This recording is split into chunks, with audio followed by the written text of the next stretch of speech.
Premier Heating and Air has rebates on new units starting at $1,000. Indoor air quality products are free with the purchase of a new unit, and all types of financing are available for new units and for repairs. Premier Heating and Air, a locally owned and operated company. Log on to dublin.premierishere.com or call 478-300-2633. And for a limited time only, enjoy a one-time exclusive offer for new customers with our dispatch fee waived on your next repair. So call or log on today. Premier is here.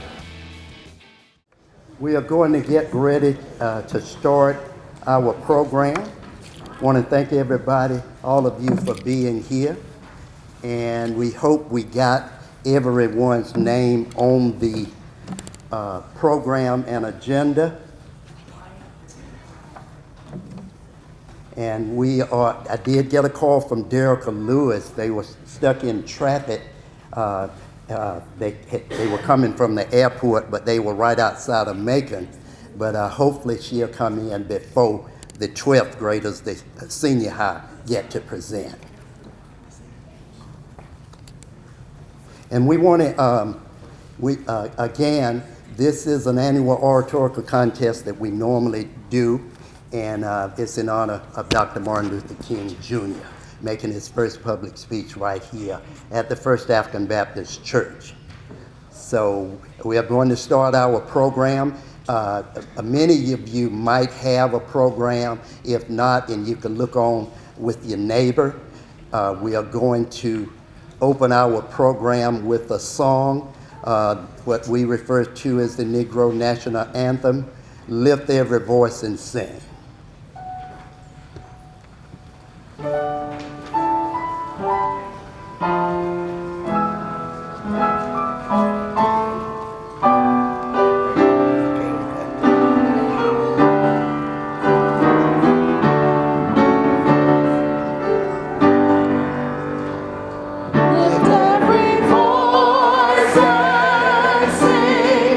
Till earth and heaven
from the places of God where we met thee. Lest our hearts, drunk with the wine of the world, we forget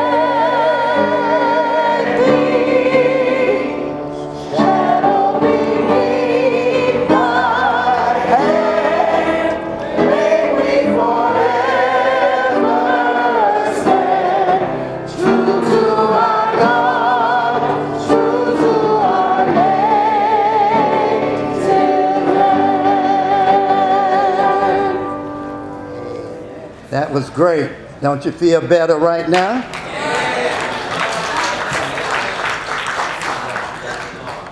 Next up on the program, we have a prayer by Reverend Keith Anderson, pastor, welcomed by Mr. Richard Brown, and I'll come back up and do an occasion, and after that, we are going to have the introduction of the committee, judges, and evaluation guidelines. We're so grateful that the Lord has kept us and for how the Lord have continued to bless us. Shall we pray? Eternal God, our Father, we thank you for a brand new day. We thank you, dear Heavenly Father, for your grace and your tender mercies. Dear Heavenly Father, we thank you for allowing us to be here this afternoon. Thank you for what this moment represents in time. Thank you, dear God, for the hills and the mountains that you brought us over. Thank you for the valleys that you kept us through. And now, God, as we've come here to be a part of this oratorical contest, it is our prayers that you bless every person that have worked diligently to help make this event possible. God, we want to thank you for their planning and their hard work that has gone. We want to thank you for every person that's going to be a contestant, a participant on this program this afternoon. God, give them strength. Give each of them the encouragement they need. And God, will continue to lift you up. We'll continue to praise your name. In Jesus' name, amen. Amen.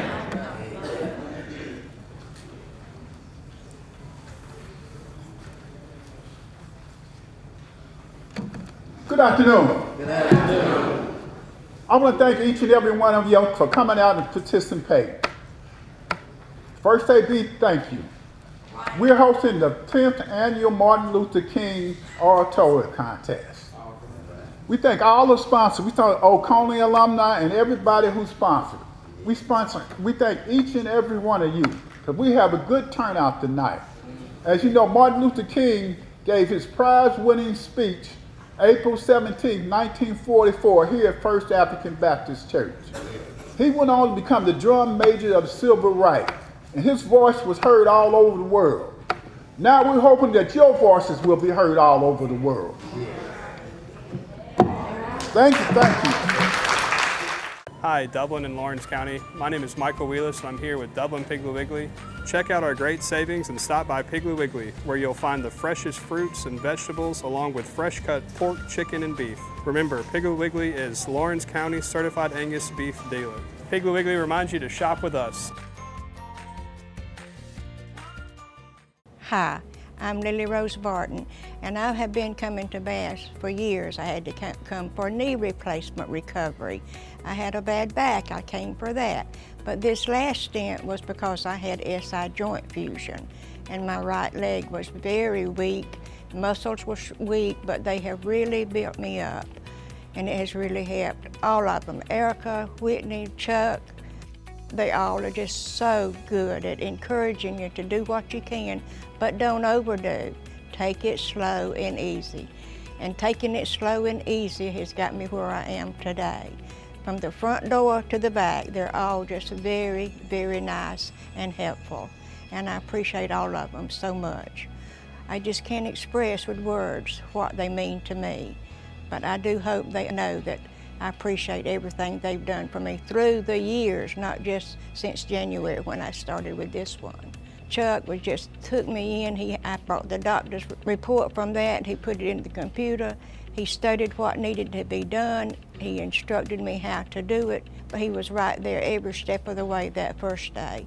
Not only do I do this, but when I get in the anti-gravity walking, At first, yes, I was scared because I hadn't been able to walk that much, but I have come a long ways. So it's just been such a blessing to have Bass to be able to come and do this therapy with them. And they're just so good to all their patients, but I feel like they've been especially good to me, and I do appreciate them. I would highly suggest that if your doctor were to suggest therapy for you, please tell them Bass in Dublin, Georgia is where you want to go. Any of them here will just be happy to work with you and get you back on your feet and able to do things that you were not able to do before coming to Bass therapy.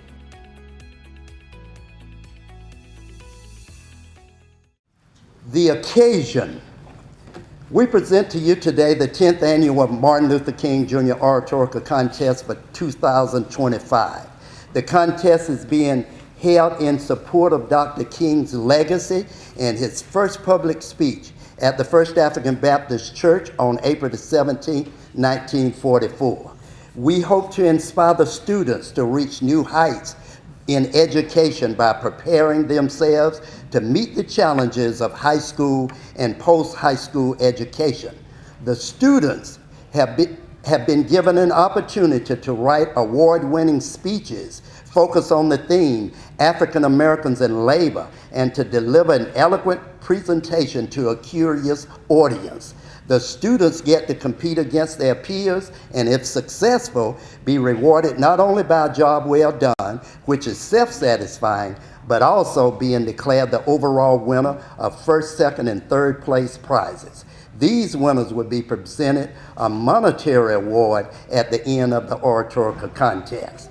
The audience will get to participate by showing their approval for a job well done by applauding at the appropriate times. Even if you don't have a child participating or a specific role in today's oratorical contest, you can feel assured that you are all winners just by being here to support all of the students. The 10th annual MLK Jr. Oratorical Contest is being sponsored by Oconee High School National Alumni Association, Inc., First African Baptist Church, Visit Dublin, Georgia, and the Dublin Lawrence Fort Valley State University National Alumni Association, Inc. To Reverend Anderson, other ministers that may be present, to our chairman, and all that are assembled, good afternoon. Good afternoon. It's a pleasure for me to stand here and present to you this year, 2025, committee members and the honored judges. Will all committee members please stand, and I'll call your name and introduce you to them. We have Ms. Rosetta B. May, our chairman emeritus, and she's in the back. Please hold all your applause until all have been introduced. Mr. Jerry Davis, our chairman, Mr. Richard Brown, Ms. Patricia Charles, Ms. Dolores Davis, Ms. Frenchie J. Hodges, Ms. Brenda Paldo, Ms. Jessie Turner, Ms. Vanessa Brown, Ms. Jacqueline Copenny, Ms. Julie Drigger, yours truly, Ms. Joyce Davis Smith, and Mr. Jordan Brown, videographer. Thank you. These are our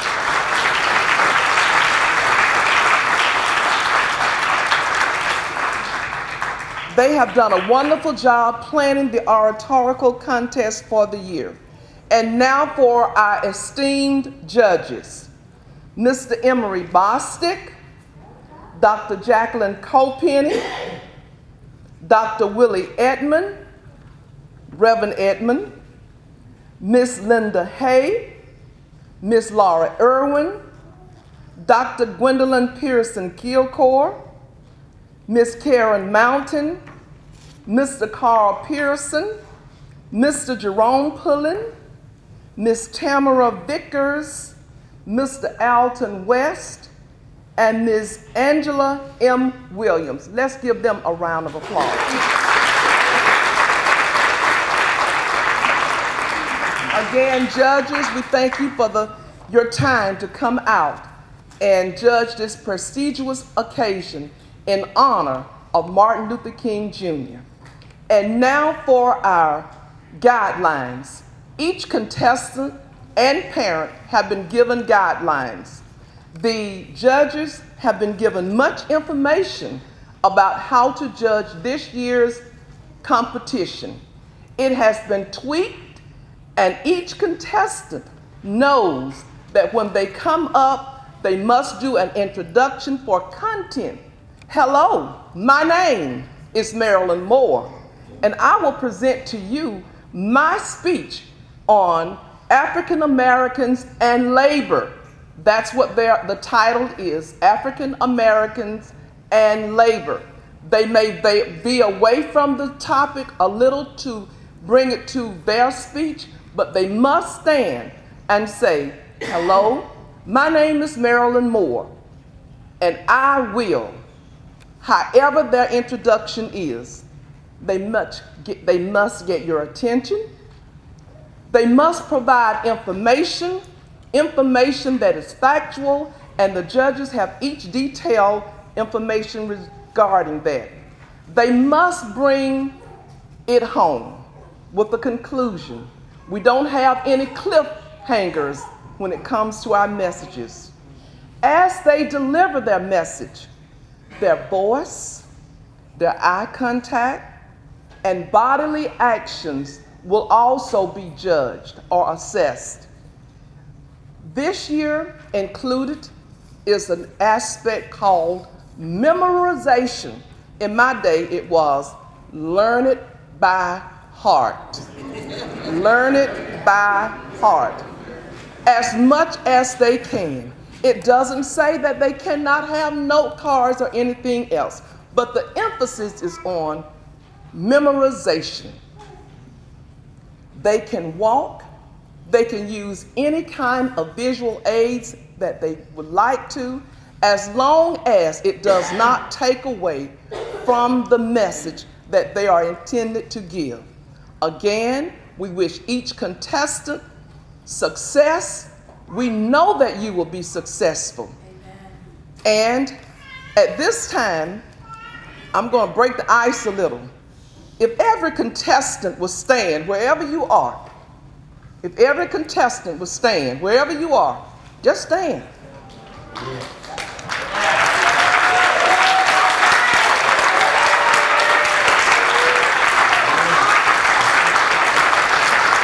Now, as remain standing, as you are standing, turn to your left, turn to your right, look behind you, look in front of you, just look around at your audience. Just breaking the ice for you. Just breaking the ice for you. Okay, now you're familiar with your audience, and let me give, you may be seated, and let me give you a secret that we told you in our orientation. When you come up before the honored panel, just think about them as your parents, your siblings at home, your schoolmates, and last but not least, we always say, think about them as in their underwear. So as you walk around, you talk, in other words, they are being embarrassed. Don't you become embarrassed because of the crowd. Good luck, best wishes, and Godspeed. Mr. Davis. Hi, we're Dion and Gary Lanton. We're the new owners of Luann's Biscuits and Burgers. We want to invite you guys to come out to our newly renovated dining room. We're open 5:15 a.m. through 10:45 a.m. Monday through Saturday for breakfast. We now offer delivery and pickup online at our website, luannbiscuits.com. You can go through our menu, order anything that we have on the menu right there, have it delivered to you where you are. We're at 1010 Telfair Street. So come on out, the coffee is hot, best in Lawrence County, the biscuits are fresh, the doors are open. We invite you to come back to Luann's. Allen's Heating and Cooling is your licensed Amana equipment dealer. Trust Allen's Heating and Cooling to install and service your heating and cooling unit. Allen services all brands, and with the purchase of a new Amana, offers a lifetime compressor warranty. Call Sean Clark or any of his friendly staff at Allen's Heating and Cooling, your Amana dealer. Amana lasts and lasts and lasts. All right, starting off from the middle school, and again, presentation of the contestants, the theme African Americans in Labor, starting with the middle school, 6th through 8th grades. And the lucky person that's listed, number 1, is Jeremiah I. Blue, 7th grade. Blue, is that correct? Yeah, Blue. Okay, 7th grade from Dublin Middle School. And, okay, all right, and what we want to help you present an award-winning speech. So we have a timer over here, and the speeches should be anywhere from 3 to 5 minutes. When you're over, when you got 1 minute remaining, the timer would raise the sign. When you got a half minute remaining, and then the third sign is 0 minutes remaining. So if you haven't finished your speech, if you continue on, you'll start getting a deduction from your presentation. So it may be best that you end it right there in a good way. All right, we're going to get started. This timekeeper ready? Okay. First person up, Jeremiah I. Ballou. Grrr! I bet I scared you, didn't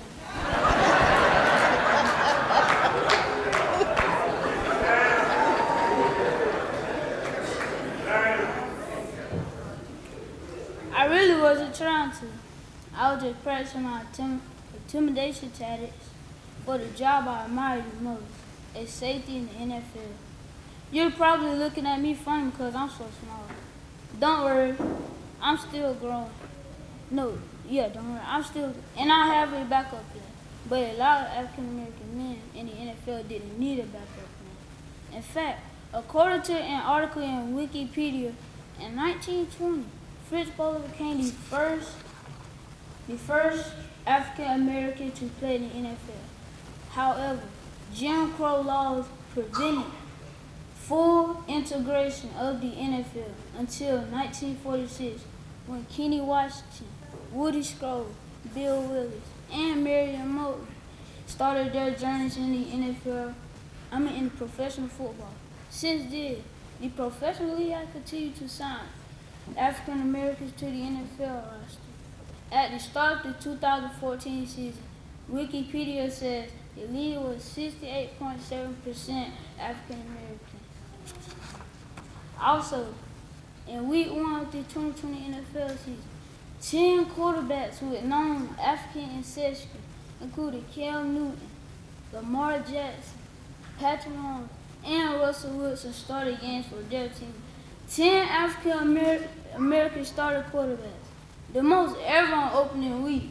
It took a lot to get from first 1 player, then 4 players, to now mostly African Americans playing in the NFL.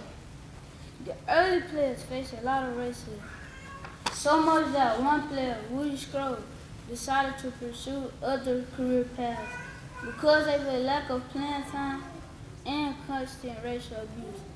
Things got so bad for him that he told a reporter that if he had to integrate heavy, he didn't even want to go. I could see things were pretty tough for the earliest African American NFL players. They live in a time where businesses like restaurants, hotels, performance stages, and stadiums were separated and far from equal. It seems to me that life is better for them now. According to SportingNews.com, African American quarterback Dak Prescott of the Dallas Cowboys is highest paid NFL player, making $65 million per year. So don't count me out. There are many African Americans on the NFL playing field who were once my size, and I'm still growing. So yeah. Nice, isn't it? But in these times of hurricanes, tornadoes, and strong winds, It's important to remember this quote by David MLK. It is not the beauty of the building that you should look at. It's the construction of the foundation that will stand the test of time. I know you've seen houses built in different styles. Mansion, ranch style, two-story, brick, wood, vinyl siding, you name it. My papa has built it. In fact, he's built some of the finest houses in Dublin, Georgia, with only a 6th grade education. Considering all the attention to detail, planning and scaling, and math and measurements involved, I often wonder how much more he could have accomplished if he had the same educational opportunities that are set before me today. Even without a solid foundation in math, he has accomplished some miraculous work. I marvel at his talent. I guess he must be blessed with what we call God-given natural talent. And for all his accomplishments, he should be a millionaire. Yet he is as common as the average man. It appears to me that he, just like the folks he worked for, did not appreciate the value of his time nor his talents. And with proper education, he might have been able to understand just how valuable his work is. That's all right, I understand. African Americans in the workplace have a history of doing so much more with so much less. And some of them have never been fully compensated for their wisdom and talents.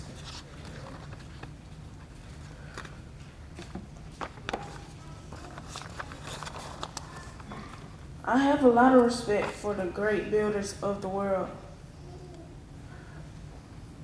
And I have a great respect for the dignity of work, whether it is supported by education or whether it is a building block for higher goals. I researched the pay for certain jobs held by African Americans and others with different levels of education. According to the U.S.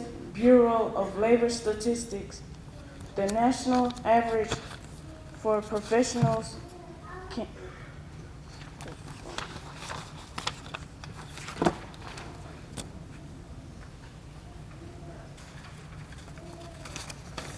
with a high school diploma is $37,000 per year. I found an article on ZipRecruiter showing that nurses with 2 to 4 years of education making a starting salary around $45,500 per year to as much as $89,500. Even more interesting is the article I found from Medscape showing that doctors with specialized training making a salary around $382,000. Let's let that sink in. $37,000, $382,000. That can mean the difference between renting a home and owning a home. Regardless, honest work is respectable work. A little education to go along with that honest work could be the solid foundation our African American community needs to be. The difference in monetary wealth and commonwealth. I say that we as African Americans should get higher education. That solid foundation can make all the difference in the workplace. I'm going to get mine. If you're wondering when the best time to buy a new car is, it's right now. Hi, this is Don Carswell at Dublin Nissan in Dublin, Georgia, and the best day to buy a new car is every day. So whether you're looking at the all-new Murano, a brand new 2025 Versa, or you're looking for a great deal on a Z, we have all the choices here at Dublin Nissan every day. And now's the time to take advantage of all new discounted pricing on new Rogues and Pathfinders. We sell cars well every day at Dublin Nissan.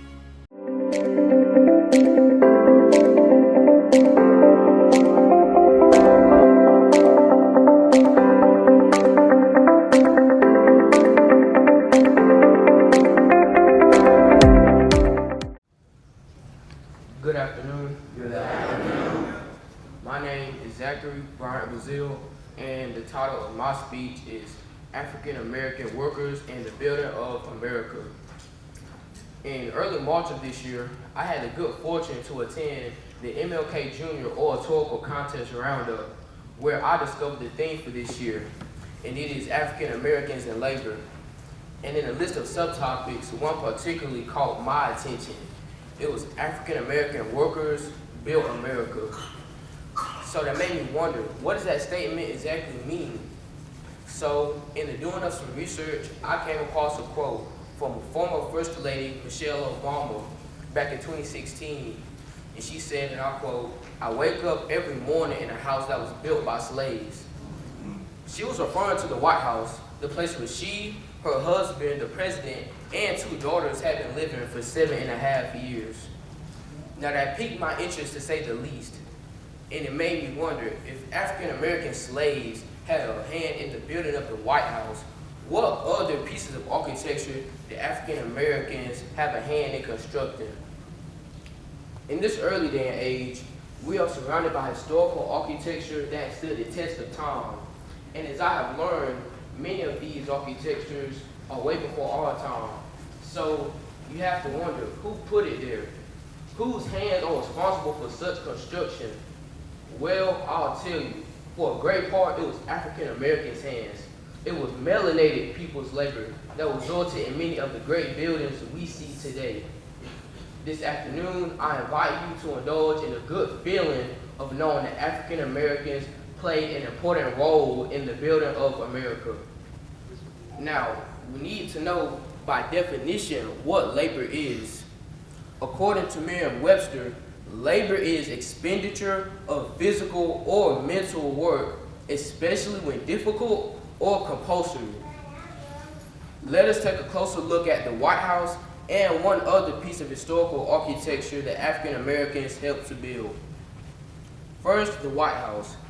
Work on it began in 1792 and it took 8 years to finish. Originally, there were plans to bring in workers from Europe, but when that failed, African American slaves were brought in. They were trained to quarry stone and brick as well as to help build the actual structure. Even after the White House was built, presidents still brought in slaves to help maintain the building. This is just the first example of how African Americans endured physical and emotional turmoil to advance this country. Another location that is very well known is the University of North Carolina. The University of North Carolina at Chapel Hill is the oldest public university in the country, and it was just made 1 year after the White House in 1793, having many of its early structures being built by the use of slave labor, structures that were maintained until the mid-1800s. Remarkably, researchers decided to honor the slaves' work by making a list of 119 slave names that helped to build and work on the campus, even though this list did not include children or women. Yes, UNC, a school that because of its excellent record in sports, many African American boys would dream of going to, was made by their African ancestors. As a side note, Michael Jordan attended college at the University of North Carolina, and he thrived there, winning the Most Valuable Player award not once, but twice. Now, whether it was building a place to educate young minds or building a place to house and protect the chief executive of the United States of America, the work that African Americans did was very important. It helped advance this country structurally and economically. I think it is safe to say that the work that African Americans did was essential and played an important role in the building of America. Yes, sir. Thank you for listening.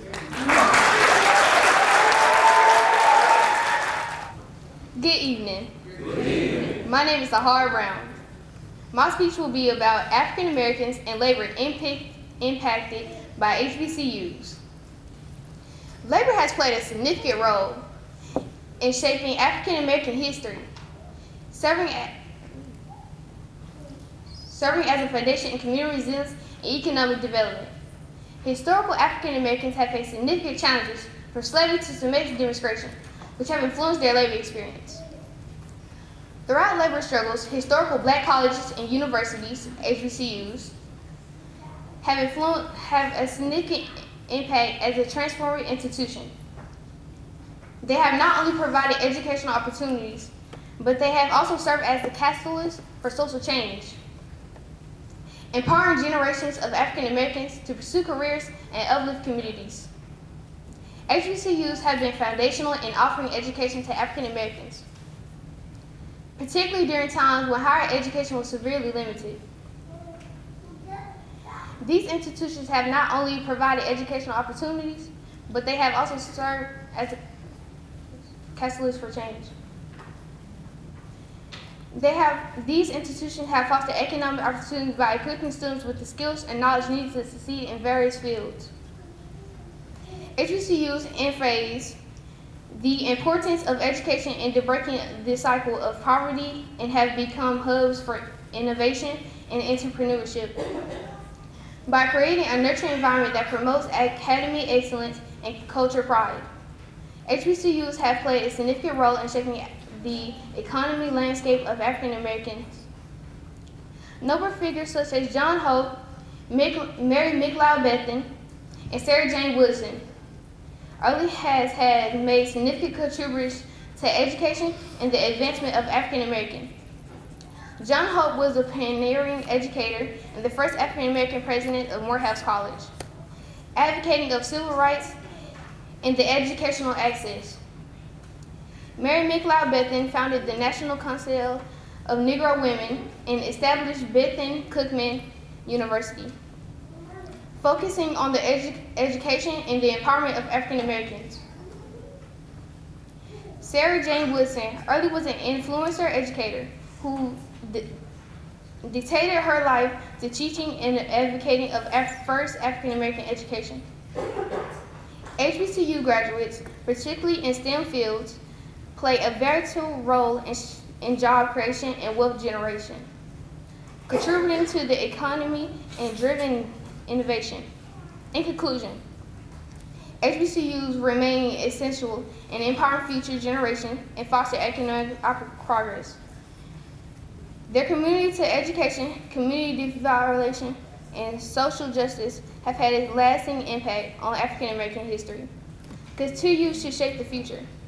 By nurturing talents and promoting economic opportunities, HBCUs are future influential in building a more equitable society for all. Thank you.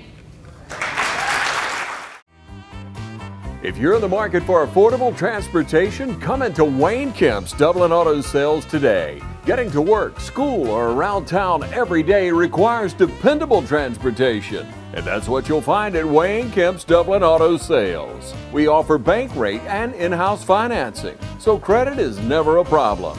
Come in today and see TJ, Trey, Allen, or Britt at Wayne Kemp's Dublin Auto Sales, where good deals and good people meet. Wayne Kemp's Dublin Auto Sales, online at DublinAutoSalesGA.com. Come by and see us at 606 East Jackson Street in Dublin, or give us a call at 478-275-2010. Wayne Kemp's Dublin Auto Sales.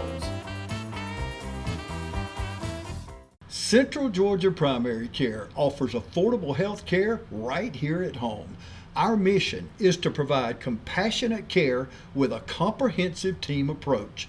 At Central Georgia Primary Care, our services include sick visits, chronic care management, Medicare annual wellness visits, in-house diagnostic, and so much more. I reviewed your chart and I do see your blood pressure is sort of creeping up, and we really want to do something about that because we don't want any of the negative outcomes that can come from that.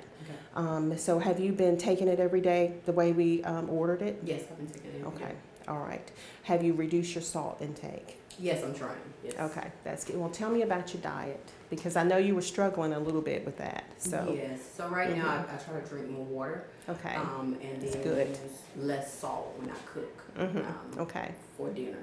At Central Georgia Primary Care, I want you to feel comfortable asking any questions. If you need anything, never hesitate to call us back. If you get confused about how to take your medicine, when to take it, or if you decide that it's not working for you, like let's just say you have an adverse event or anything that happens, please feel free to call us. Central Georgia Primary Care, bringing you state-of-the-art health care right here at home. We are Central Georgia Primary Care, 406 Central Drive, East Dublin. Good evening. My name is Calexiana Charleston. Reparations are compensations given to address past injustices. They serve as a means to acknowledge wrongdoing and provide financial or material support to those affected. Today, let's examine why African Americans are owed reparations for their centuries of unpaid labor and systemic oppressions. In his I Have a Dream speech, Dr. Martin Luther King Jr. spoke of a promissory note, a promise of equality that remains unfulfilled for African Americans. At the start of his speech, Dr. King expressed disappointment that America had failed to pay its symbolic debt to its loyal black citizens, denying them their rightful share of life, liberty, and pursuit of happiness. Yet, he still remained determined, believing in the wisdom of America's promissory note, which states that all men are created equal. Dr. King declared, "We refuse to believe that there are insufficient funds in the great vaults of opportunity in this nation. So we come to cash this check, a check that will give us upon demand the riches of freedom and the security of justice." No one can dispute the horrors of the transatlantic slave trade and the brutal institution of slavery that followed in the United States. Therefore, the demand for reparations is not only justified, but long overdue. History shows that other ethnic groups have successfully received reparations for injustices inflicted upon them by the U.S. government. During and after the Civil War, some plantation owners received financial reparations for the loss of enslaved labor. Really?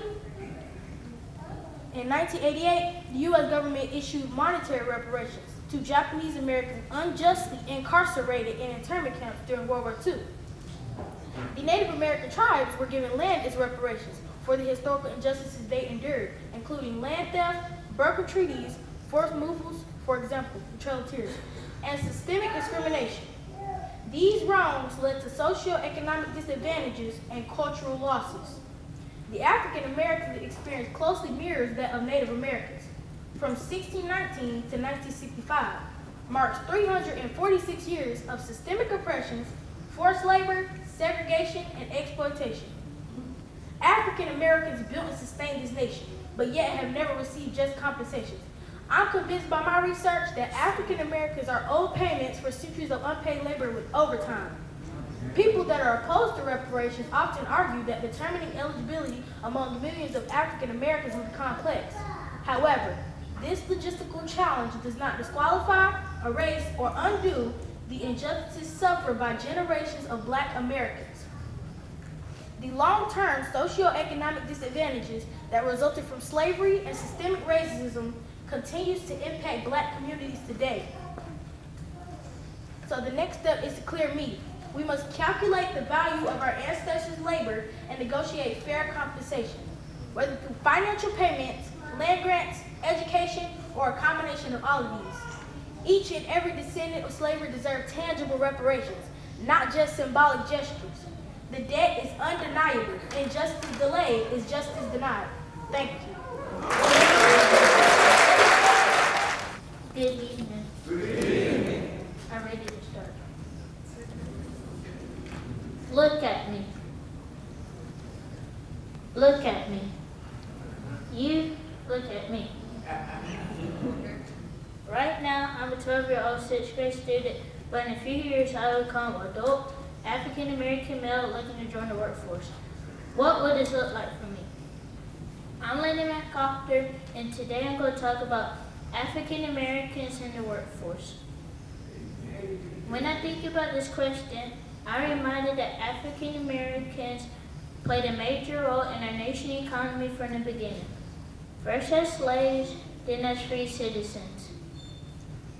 African Americans made paths in hard conditions.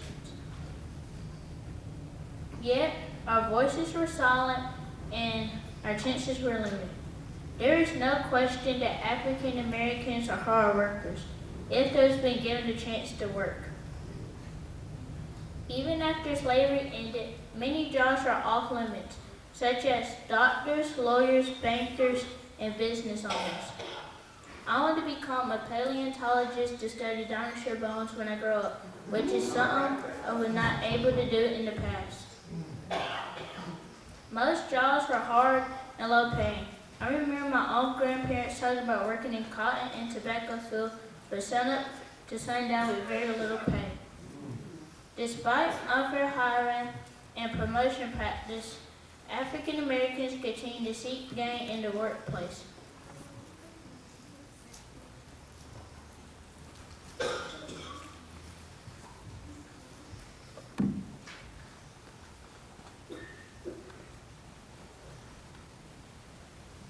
As history unfolds, more African Americans begin to make their way in the fields of education, healthcare, business, owners, and many more.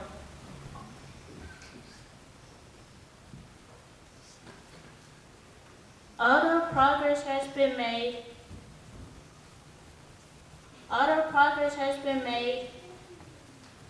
the road is still far from over. African Americans still face challenges such as not making the same money for the same work as white counterparts. As a society, we must not simply celebrate the progress that African Americans have made. So, let us continue to fight for our future. African Americans, like all Americans, can achieve their dreams. To be treated fairly and find true fairness in the workplace. Thank you. Good evening. Good evening. My name is Michael Stanley, and I want to know why there's a labor shortage in the U.S. Have you ever had to wait an extremely long time to get served at your favorite restaurant because there weren't enough workers to serve you? Or have you visited your favorite shoe store and found the shelves empty because there weren't enough workers to stock them? Have you seen lots of now hiring signs in the business windows? This is because there's a labor shortage in the U.S. Why is this happening? The first reason is because the pandemic changed everything. Looking back to 2019, COVID-19 disrupted the workforce, causing many people to stop going to work while the older generation retired and did not return, while the others found jobs that allowed them to work from online and return. As a result, many people did not go back to places like grocery stores, restaurants, and department stores.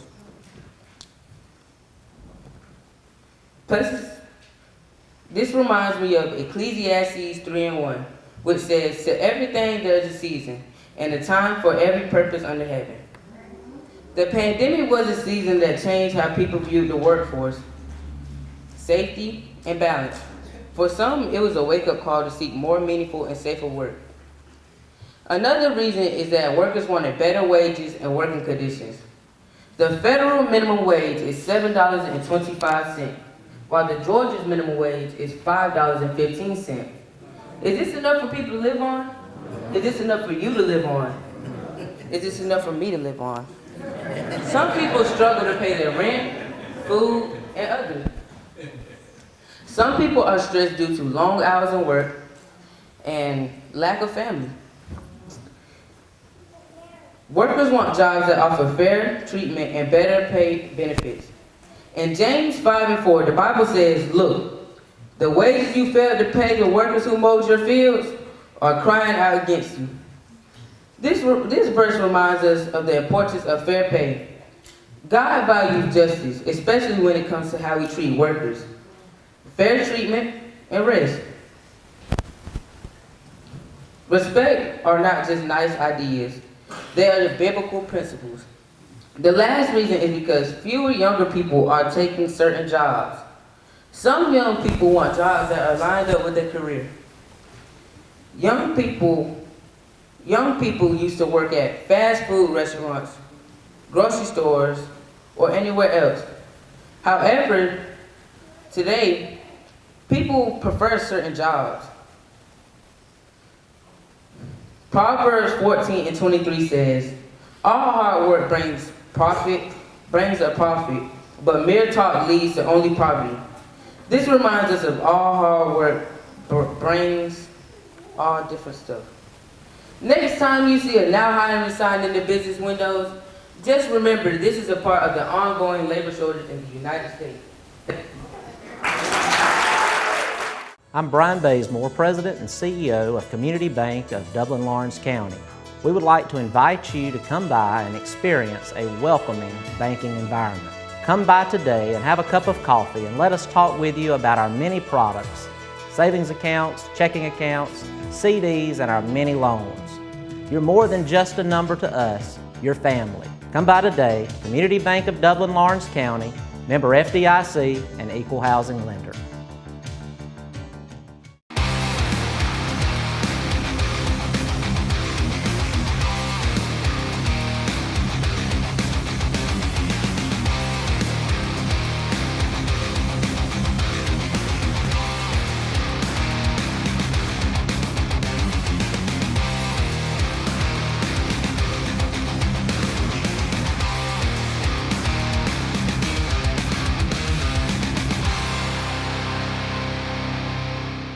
Hi, I'm Greg Carter with Shamrock Honda Kawasaki CF Moto.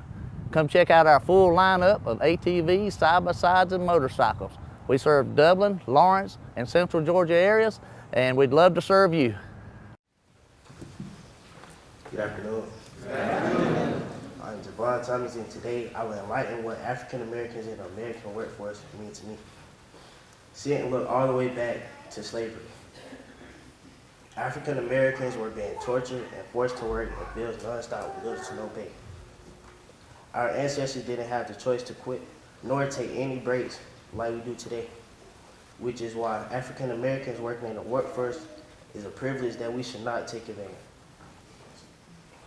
of. The first person of color I would like to acknowledge is Harriet Tubman. Harriet Tubman was a brave leader despite the obstacles she had to face. Tubman led the Underground Railroad. The Underground Railroad wasn't an actual railroad, but an escape from slavery, where she was able to work with others to make sure the freedom of slaves came to pass. Decades later, Dr. Martin Luther King Jr. became one of the most well-known civil rights activists that led people of color to freedom also. He was not only an activist, he was also a pastor, father, and husband. He talked about racism and social equality for all races, which is why African Americans are able to work, are able to participate in the workforce. One of the many pioneers is African American Mae Jemison. Jemison was an engineer who was known for her mission. Mae was the first African American woman to travel in space. She did the mission in 1992. One last African American you all should know about is me. I am a current 8th grader at Dublin Middle School. I've taken a passion for welding and construction this past school year.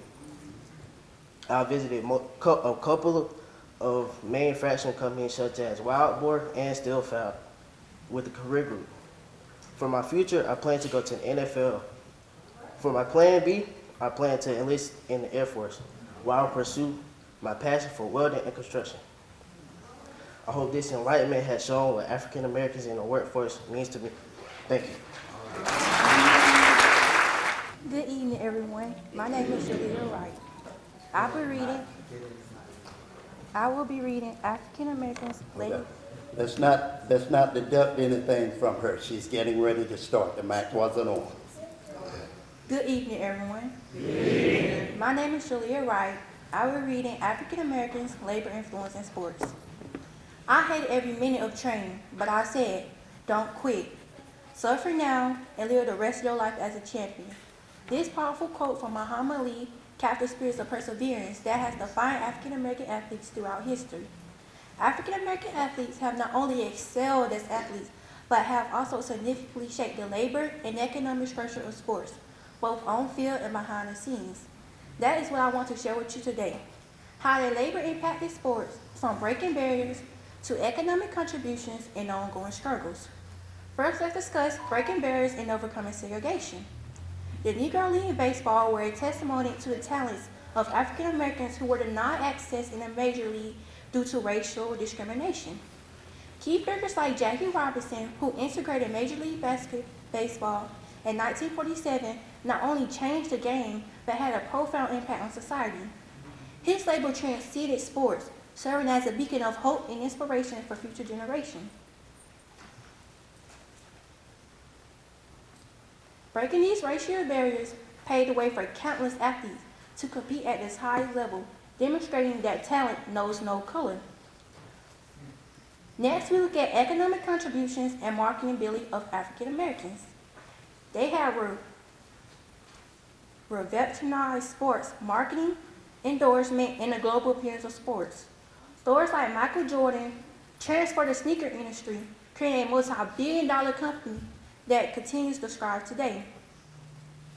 The labor of African American athletes drives ticket sales, merchandise, and advertisement renewal, making them pivotal figures in the economic landscapes of sports.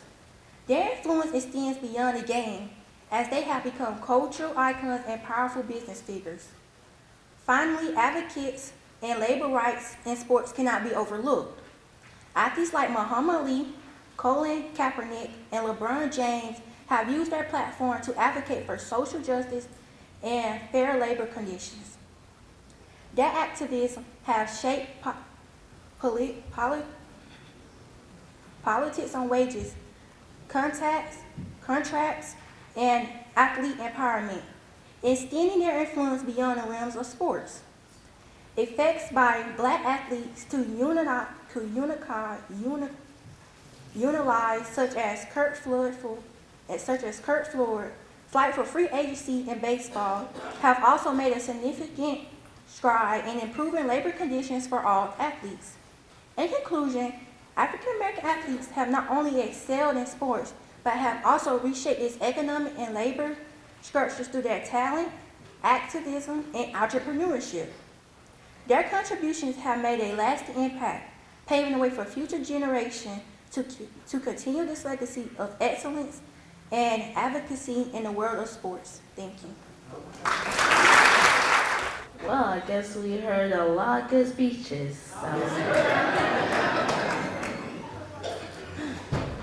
Have you ever watched a Disney animated movie and thought, who helped make this? Because have you seen credits? Maybe who's seen Toy Story 2 or Monster Inc. and thought the animation was kind of amazing? Well, if you ever asked that question, I have the answer for you. The man who make those movies, is none other than Floyd Norman. Who is Floyd Norman, you ask? Well, Floyd Norman is who bring those characters to life. He did this through cartoons, actually made history.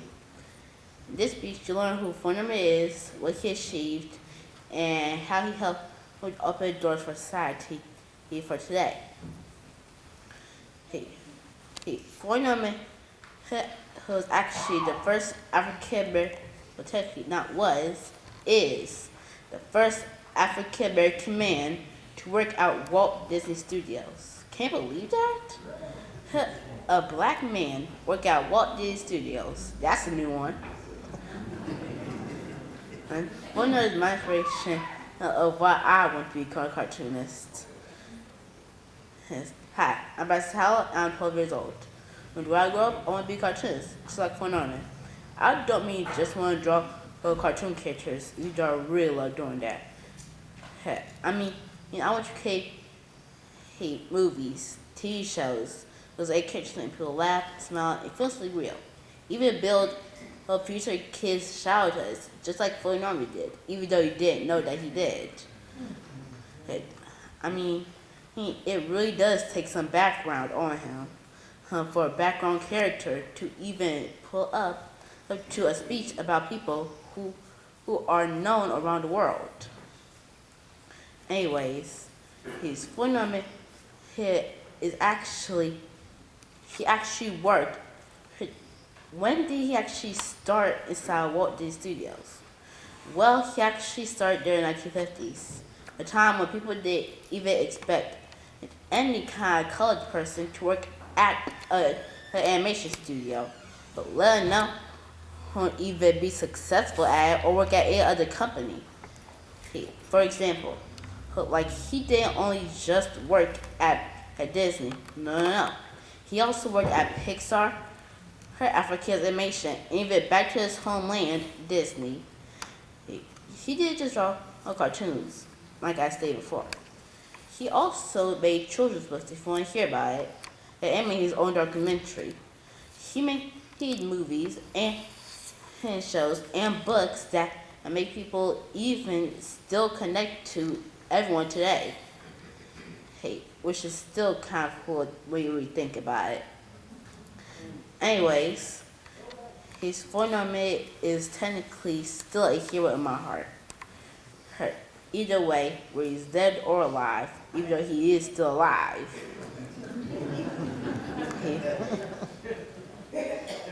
Oh, thank you. That makes me blush.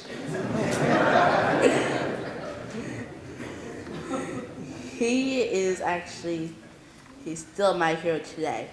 Anyways, none of you actually knew who he was, let alone what he did or what he achieved. Now you know today. And that's okay, neither did I until I had your speech. Thank you for your time and have a blessed day. Good night. Hi, I'm Tom Dominy. Here at Dublin Wind Nelson, we pride ourselves on providing the industry's highest quality products at the most competitive pricing. We are a full-service wholesaler specializing in plumbing, irrigation, and industrial products. With a staff that collectively offers more than 50 years of expertise, our team knows your industry, and we can answer your questions and help you get the parts and equipment you need. From mowing to Renee, we carry the plumbing, irrigation, and industrial products you need from the brands you trust. We also carry a great lineup of Milwaukee tools. At Dublin Wind Nelson, our goal is the long-term success of your business. We achieve that goal with a simple commitment, doing things right, one customer at a time. If you have a question, or if you're looking for a hard-to-find part, give us a call. Our experts are ready to help. Order online, give us a call, or come by at 507 Airport Road in Dublin. We're committed to building long-term relationships with our customers by earning your business every day.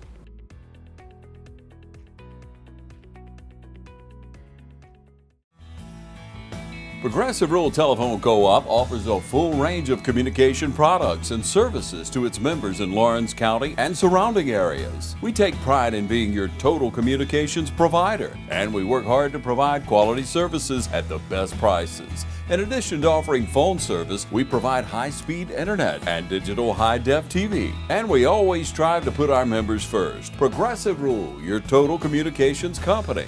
Small enough to know you, large enough to serve you. ProgressiveTel.com. Call 478-984-4201 or stop by 890 Simpson Avenue in Rennes. Progressive Rural Telephone Co-op.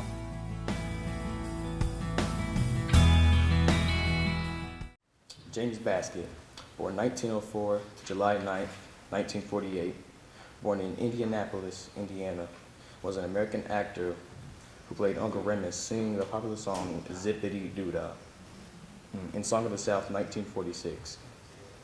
When he was growing up, he wanted to be a doctor. He didn't have enough money for medical school, so instead, he decided to try something new, acting. He started out performing in plays and radio shows. He had a great voice and was really good at playing different characters. In the 1940s, he got a chance to work with Walt Disney, which was a really big deal at the time. Disney picked him to play the role of Uncle Remus in a movie called Song of the South. For recognition for his role as Remus, he was given an honorary award in 1948, giving him the title First Black Male to win an Academy Award.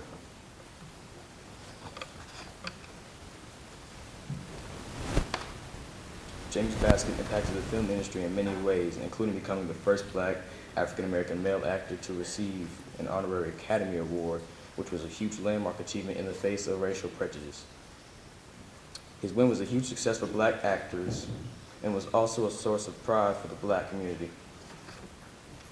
So as we finish, let's remember James Baskett. He was brave. He stepped into the spotlight when the road didn't make it easy for him. He showed talent, kindness, and strength. Because of him, doors began to open for the black actors. People saw performers had amazing stories to tell, and they deserved to be seen and heard. Even though his time in the spotlight was cut short because of, his success inspired other black performers to keep pushing forward, believing that their talents could be recognized and celebrated. Today, we see many talented black actors in movies and on TV. That's not just by chance. It's because of people like James Baskett, who went first, even when it was hard. His life made a difference, and we're still feeling that impact today. Let's be inspired by his story. Let's believe in our dreams and help others along the way just like he did.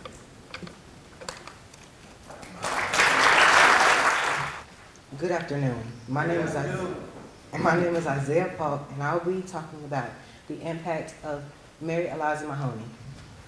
Can you imagine being the first black African-American female nurse to be licensed in America? On May 7, 1845, a baby was born. Her name was Mary Eliza Mahoney. She was the eldest of 3 children. Her brother and her sister was named Frank and Ellen. Her parents were Charles and Mary Jane Stewart Mahoney.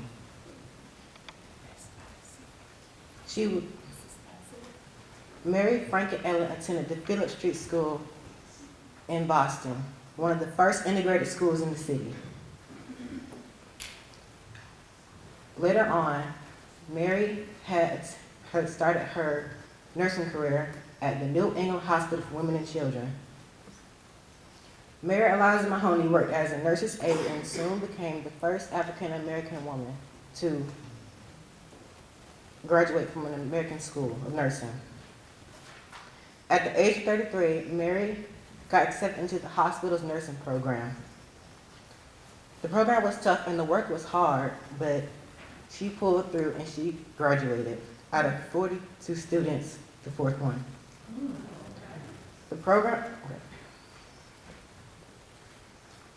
Although Mary Mahoney was known for being kind, respectful, and professional, and treated every patient with care, no matter their race, age, or background. At that time, most hospitals didn't want to hire black nurses. She could care less. She decided that she wanted to end her pursuing public nursing because of racial and gender discrimination. Later on, she decided she wanted to contribute to private nursing. Most of her patients were wealthy white families who lived up and down the East Coast.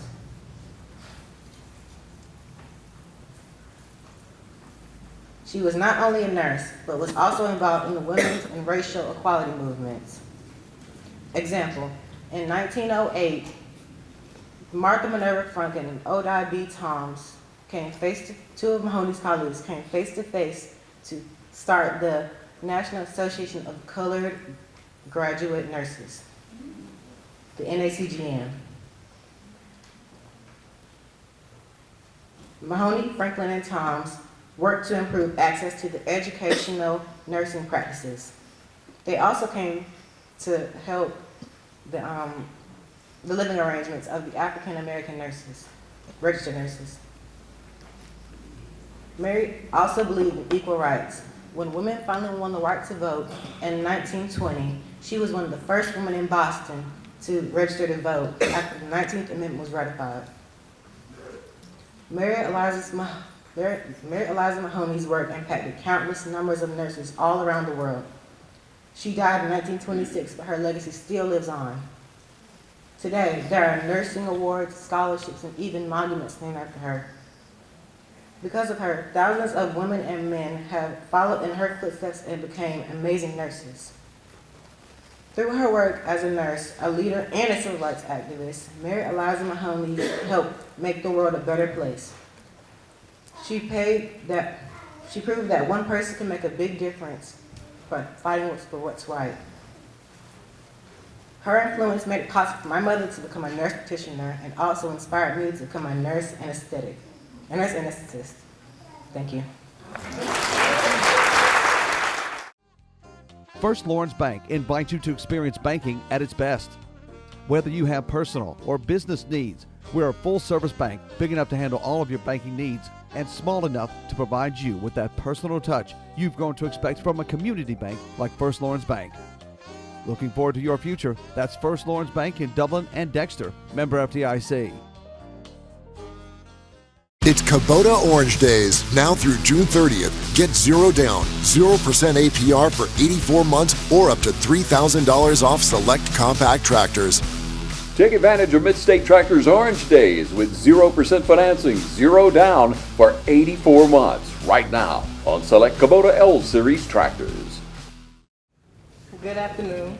Good afternoon. My name is Shania Bray, and my speech is going to be about overcoming disparities in the workplace. Attention, soldiers. I am Captain Charity Adams. Welcome to the Women's Army Corps. This is a quote from the movie 688. It tells how an all-black Women's Army Corps solved the problem of years of backup mail during World War II. But sometimes it feels like the demanding wake-up call from my grandmother. Everybody clap with me. Rise and shine, rise and shine, rise and shine, rise and shine. In my mind, I'm saying to her, bruh, I just got home from practicing flag, washing the dishes, doing my homework, helping my sister with her homework, and 50 other chores. Can I just get 5 more minutes? But I know better. I realize she's just preparing me to meet the world of work. Women specialize in meeting the world of work, even though it sometimes makes me feel like an enlisted soldier. As overwhelming as life might seem for me sometimes, I see my heroes in my life balance difficult jobs and tough situations day in and day out. And I know my dreams of becoming an ultrasound tech were not always so easily realized for African American women. I'm learning like the best of them, that African American women specialize in making the impossible possible. The impossible possible. In fact, history recalls that African American women in the workplace often face challenges that other demographics don't. Challenges like higher unemployment rates, underrepresentation in higher wage jobs, unsatisfactory work conditions, and low representation in executive level jobs. For some African American women, getting a job interview can be an issue. In a study done by McKinsey and Company in 2012, researchers found that replacing a black-sounding name with a white-sounding name on a resume resulted in 50% more callbacks. That's like adding 8 years of work experience. Once in the workplace, African American women find a lack of support, sometimes the only African American in the workplace. They express that this sometimes adds to stress of being the only way some people get to see African Americans as a whole. It's easy to see how so many challenges could be a pitfall for African American women. Yet, according to a working economics blog posted February 19, 2019 by Nina Banks, African American women continue to show up in the workplace, with statistics showing that 80% of black mothers are breadwinners in their families. And they do this while showing up at schools, churches, and sports activities, in support of their families, sometimes without full support of a partner. The task of African American women in the workplace is a tall order, sometimes seemingly impossible, but they continue day in and day out to make the impossible possible. They make the impossible possible. In the words of Captain Charity Adams, I realize the magnitude of this situation, but this is our mission and we will not fail. Good afternoon. I am Sydney Howard, and the title of my speech today will be 5 Black Leaders That Shaped the Labor Movement. From the skilled to the unskilled, from voluntary to unfree labor, African Americans have shaped and defined the labor movement while advocating for equality, justice, and dignity in the workplace. Equality is the heart and essence of democracy, freedom, and justice. Those are the words that were spoken by Mr. A. Philip Randolph. He led the Brotherhood of Sleeping Car Porters, the the first labor union affiliated with the American Federation of Labor. He worked for better wages and shorter hours and tried to put a stop to discriminatory practices towards African Americans. In 1941, he announced the first March on Washington aimed at convincing President Roosevelt to pass an executive order to end discrimination in the nation's defense industries. President Truman also wanted to pass an executive order desegregating the armed forces. Randolph was not in the labor force alone. He also worked closely with Miss Mary McLeod Bethune, who advocated for rights of black women to be able to work. She was an advocate during the end of the Great Depression towards the New Deal, and she helped fight against discrimination in the New Deal job programs and demanded equal treatment of black workers. As a special advisor to President Roosevelt, she helped create the Federal Council of Colored Affairs, Roosevelt's black cabinet. In the words of Mary McLeod Bethune, knowledge is the prime need of the hour. And she continued by starting a historically black college named Bethune-Cookman University in Daytona Beach, Florida. Lead on, sister. Learn on, my people. In 1935, Bethune founded the National Council of Negro Women in New York City, bringing together representatives of 28 different organizations to work to improve the lives of black women and their communities. The NCNW birthed a powerful woman named Dorothy Height, who led for 40 years. They were both Delta Sigma Theta members. As the head of the council during the Civil Rights Movement, she instituted a variety of social programs aimed at improving the quality of life of blacks in the South, enriching freedom and progress by working for the integration of all her people regardless of race, creed, or national origin. Height emphasized the importance of working to improve the lives of all female workers in domestic to industrial roles in America. We have to realize we are building a movement, a labor movement for all. We are all one, and if we don't know it, we will learn it the hard way. Mr. Bayard Rustin, the principal organizer of the 1963 March on Washington for Jobs and Freedom. He created an organizing manual for local organizers that laid out the logistics, talking points, and demands. In the movie Rustin, I learned that he was not just the organizer, but the motivator for Dr. Martin Luther King Jr. to join the movement. Rustin was not a quitter. He fought for more than 4 decades to promote civil and labor rights for black people. No work is insignificant. All labor that uplifts humanity has dignity and importance and should be undertaken with painstaking excellence. In the words of Dr. Martin Luther King Jr., the key spokesperson for the 1963 March on Washington, the march emphasized its dual focus on racial justice by helping African Americans to be able to work without prejudice. Dr. King's death will forever be linked to the March on Washington and the latest protest for equality in Memphis, Tennessee. Hauling trash, sometimes in the pouring rain, was a taxing and dirty job. Yet the city of Memphis expected garbage collectors to work long hours for minimum wages and without overtime pay. With the slogan, "I am a man," workers in Memphis sought financial justice in a strike that faithfully became Dr. Martin Luther King's final cause.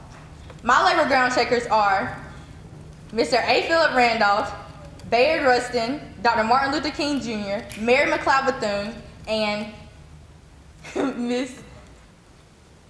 Miss Dorothy Height. Thank you. Hi, my name is Michael Reese, and I've lost 427 pounds. I was 777, miserable, didn't want to do nothing, couldn't hardly walk. I was embarrassed about my weight. I have went from being pretty much sitting in a car or in a bed to able to get up and go do and run and do everything I need to do that I had other folks doing for me. I've been big all my life, and I tried to lose weight. I would do diets, wouldn't work. I would cut back on what I ate, wouldn't work. Do exercise, wouldn't work. And honestly, what made me so self-conscious about my weight was I was talked to so many doctors, and they was like, "Oh, you're just eating too much. Oh, you're just, you're sorry, you're this, you're that." They never wanted to truly, unlike Fairview and their staff, Blaney and their staff, they didn't want to help you understand what's going on. Oh, now is so much better. No, got pain, but nothing like it was. Able to move more, do more, go places, do things I hadn't been able to do since I was in high school. For years, I've had lymphedema, swelling in my legs, painful, hurt, didn't want to go nowhere, had to more or less wear my clothes around my legs because they was swollen to the point that I couldn't wear the actual size I needed. They was swollen beyond belief, tight, couldn't hardly walk, it hurt, you know, had to wear pretty much a pair of jogging pants to be able to feel comfortable. And going from that to what I am now, you know, I can wear regular clothes, not have to worry about it. They helped me find all the resources I needed to better suit my situation and get my legs back down to where they need to be. Definitely was a life changer. You know, I've been trying to figure out how I was going to get this taken care of for years. Be honest with you, I tell folks every day, the only regret I have is not doing it sooner. That's the only regret I got. I don't got any regrets meeting any of the office staff. I don't got regrets doing the surgery. To be honest with you, I wish I would have done it sooner. And because the quality of life I see now, I wish I would have seen years ago. I wouldn't go anywhere else. To be honest with you, it's, you know, the staff here is just wonderful. They help out, and they always there to help where they can and how they can.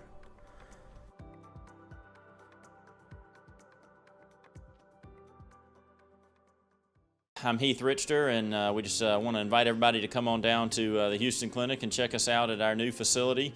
We've been in Dublin for a while now, obviously, but have a new office here, and we'd just like you to come down and see some of the new stuff we're offering. And if you need to get checked out, we'd be glad to do that for you. We've got able to do some ultrasound-guided injections now, and physical therapy, and just a little bit better space, so hopefully we can get you in and out of here a little bit quicker. Come by and see us today at our brand new location, the Houston Clinic, Medical Drive in Dublin. Good afternoon. Good afternoon. My name is Trinity Mack, and I'm going to be telling you guys about African Americans and the American labor movement. When we think about the American labor movement, we often picture large rallies, strikes, and a fight for better working conditions, right? But did you know that African Americans played a large yet sometimes overlooked part in this history? Today I'm going to be telling you about their contributions and how they are often overlooked and not talked about enough. Let's rewind the clock for a moment. Imagine it's the late 1800s or early 1900s. While many African Americans are still being denied basic rights because of racism and segregation, they are also on the front lines of the American labor movement. From the cotton fields in the South to the factories in the North, these Black American workers were the backbone of America's economy and also the people pushing forward for change. One of the first major figures to highlight in this story is A. Philip Randolph, a name that might not roll off of the tip of everyone's tongue, but should definitely be remembered. Randolph was a leader of the Brotherhood of Sleeping Car Porters, the first labor union led by African Americans. Picture this: Black porters working on trains in horrible conditions, long hours, and they were the most exploited workers in the country. Randolph didn't just sit by and watch this happen. He fought for better hours, better working conditions, and better wages for these Black workers. Thanks to his tireless efforts, the Brotherhood of Sleeping Car Porters became the first significant African American labor union to gain a contract with a major corporation. This was a huge victory for not only the Black community, but the labor movement at large. But it wasn't just a few leaders who were involved in this movement. It was thousands of everyday African Americans like me and you. During the Great Migration, when millions of Black people moved from the South to cities in the North in search for better opportunities, they found work in factories, steel mills, and coal mines. Though these jobs were often low-paying and were in harsh conditions, African Americans used their collective strength to demand better treatment. They were part of some of the largest strikes in history, like the 1946 Steelworkers strike, which pushed for higher wages and better working conditions for everyone, regardless of race. Now, we can't talk about African Americans in the labor movement without discussing the racism in the movement itself. Despite their contributions, many unions did not allow Black workers to be part of them. White unions often refused to allow Black workers to work because they thought that it would take away opportunities from the white workers. But African Americans did not let this stop them. They formed their own unions and organizations which sometimes worked alongside or directly against the other unions. As the years went by, African Americans continued to push for fair treatment in both the workplace and unions. Figures like Bayard Rustin, who helped organize the 1963 March on Washington, understood that the labor movement and civil rights movement were directly linked. They were both about fighting for equal rights and opportunities no matter race, gender, or background. And this mindset continues to inspire movements for workers' rights today. To wrap up, African Americans were not only affected by the labor movement, they helped drive it forward. From organizing strikes to forming unions and fighting against racial discrimination, their contributions have been crucial to shaping a fairer and more just American workforce. The labor movement wouldn't have been the same without their courage, dedication, and relentless pursuit for equality. So next time you hear about the American labor movement, remember that African Americans were part of that story and they made an impact that will never be forgotten. Thank you. Greetings to the planning committee, this beautiful audience, and the distinguished judges. I am Aldria Jakila O'Neill, a 16-year-old sophomore at West Florence High School. The title of my speech is The Legacy of 6888, Breaking Barriers and Delivering Change. The closer I get to graduation, the more often I hear the question, what are you going to do after you graduate? For many of us, the typical answers are get a job, go to college, or join the military. But not long ago, those choices weren't available to everyone, especially to those who look like me. In 1925, the U.S. Army War College conducted a report that claimed African Americans were physically and mentally unfit for leadership or combat roles in the military. This was even though African Americans had fought bravely in every major U.S. war, the Revolutionary War, the Civil War, and World War I. But instead of combat, black service members were usually placed in support roles, cooks, laborers, drivers, often under white leadership and always segregated. Our ancestors had to fight for the right to fight. You've probably heard of the Tuskegee Airmen, maybe even the Buffalo Soldiers, but have you heard of the 6888? Today, I want to tell you about Major Charity Adams, one of the first black women to ever be commissioned as an officer in the Women's Army Corps, and how she and her battalion fought against occupational segregation in the U.S. military. In February 1945, after 11 dangerous days at sea dodging German soldiers, submarines, Major Adams and her battalion, the 6888 Central Postal Directory Battalion, arrived in Birmingham, England. They were the only all-black, all-female military unit deployed overseas during World War II. Their mission? Clear a massive backlog, millions of pieces of mail that had been piled up in cold, rat-infested warehouses, letters and packages meant for soldiers on the front lines, some delayed for years. They were told the job would take 6 months. They had limited resources and almost no support. But under Major Adams' leadership, they organized a highly efficient system, sorting by serial number and last names and working 3 shifts a day, 7 days a week. They sorted an average of 65,000 pieces of mail per shift. And what was expected to take 6 months, they finished in 3. So you might be thinking, so they just delivered mail? No, they just didn't deliver mail. They delivered hope. Mail from home kept soldiers going. It kept morale high, and that morale helped win the war. They just didn't deliver mail. They delivered justice. Only 4 American women are buried at the Normandy Cemetery in France. 3 of them are from the 6888. They just didn't deliver mail. They delivered change. Their success was a part of what led to the desegregation of the U.S. military in 1948. Because of their efforts, and others like them, Black women now serve at every level of the military, from enlisted to high-ranking officers. Black veterans can now use the GI Bill, home loans, and other benefits that were once out of reach. Opportunities that have changed lives and shaped Black society today. James Baldwin once said, "Not everything that is faced can be changed, but nothing can be changed until it is faced." To all the Black women who have fought abroad, at home, in silence, in classrooms, in kitchens, and in boardrooms, I see you. I honor you. I am you. Thank you for your service. Hi, Dublin and Lawrence County. My name is Michael Wheelis, and I'm here with Dublin Piggly Wiggly.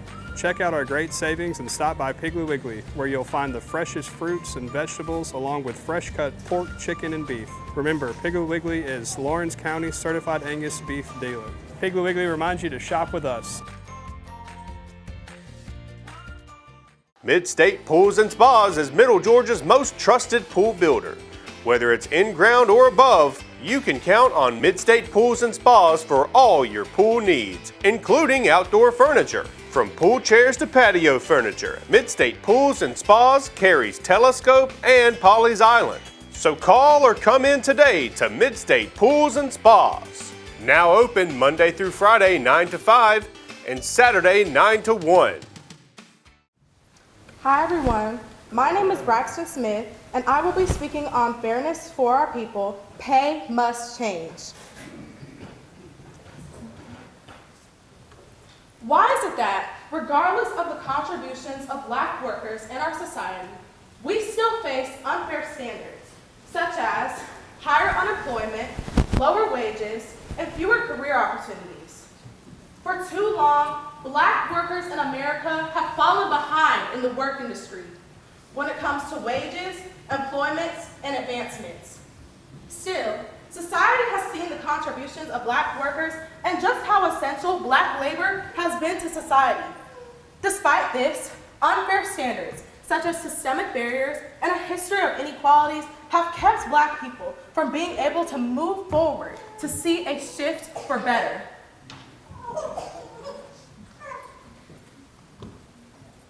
The result? A huge wealth gap that passes from one generation to the next, holding back dreams and huge opportunities. Year after year, Black workers face almost twice the unemployment rate of white workers, not because of a lack of skill, not because of a lack of effort, but because of pure racism. Also, the U.S. Department of Labor has shown that Black women make far less than anyone else, especially white men. It's a pattern that limits the ability of Black people to create wealth for themselves, let alone create wealth for future generations. More than numbers tell the story. Some news reports have shown that some Black people have given up looking for jobs because they lost hope. They're without hope because of a system that goes against the Civil Rights Act of 1964, which states an employer cannot refuse to hire someone because of skin color or race. When looking at hiring discrimination, we find that many Black people are overlooked, rejected, or,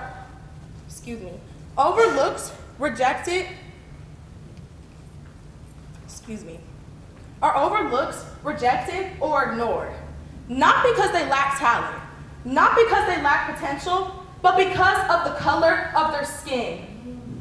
In surveys of U.S. workers, as pointed out by the Pew Research Center, we find that many Black workers are experiencing discrimination or unfair treatment in the workplace. Why is that? Because of pay, promotions, or because of their ethnicity or race. So what can we do to fix this broken system? We must demand fair policies. We must push for equity in hiring and retaining. We must demand change.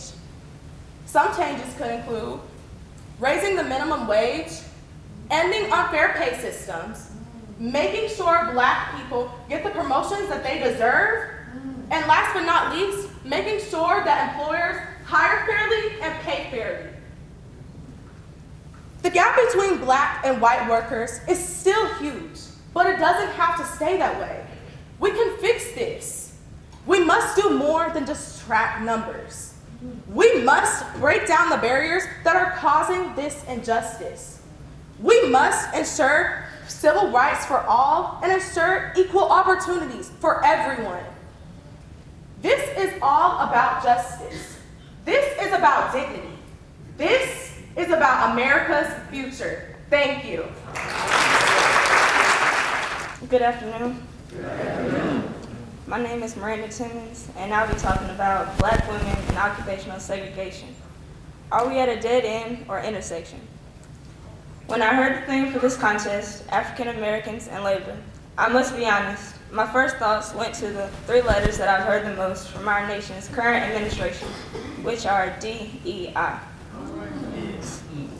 Why are three letters, DEI, that stand for three words, diversity, equity, and inclusion, that should produce togetherness, receiving so much backlash from our current president?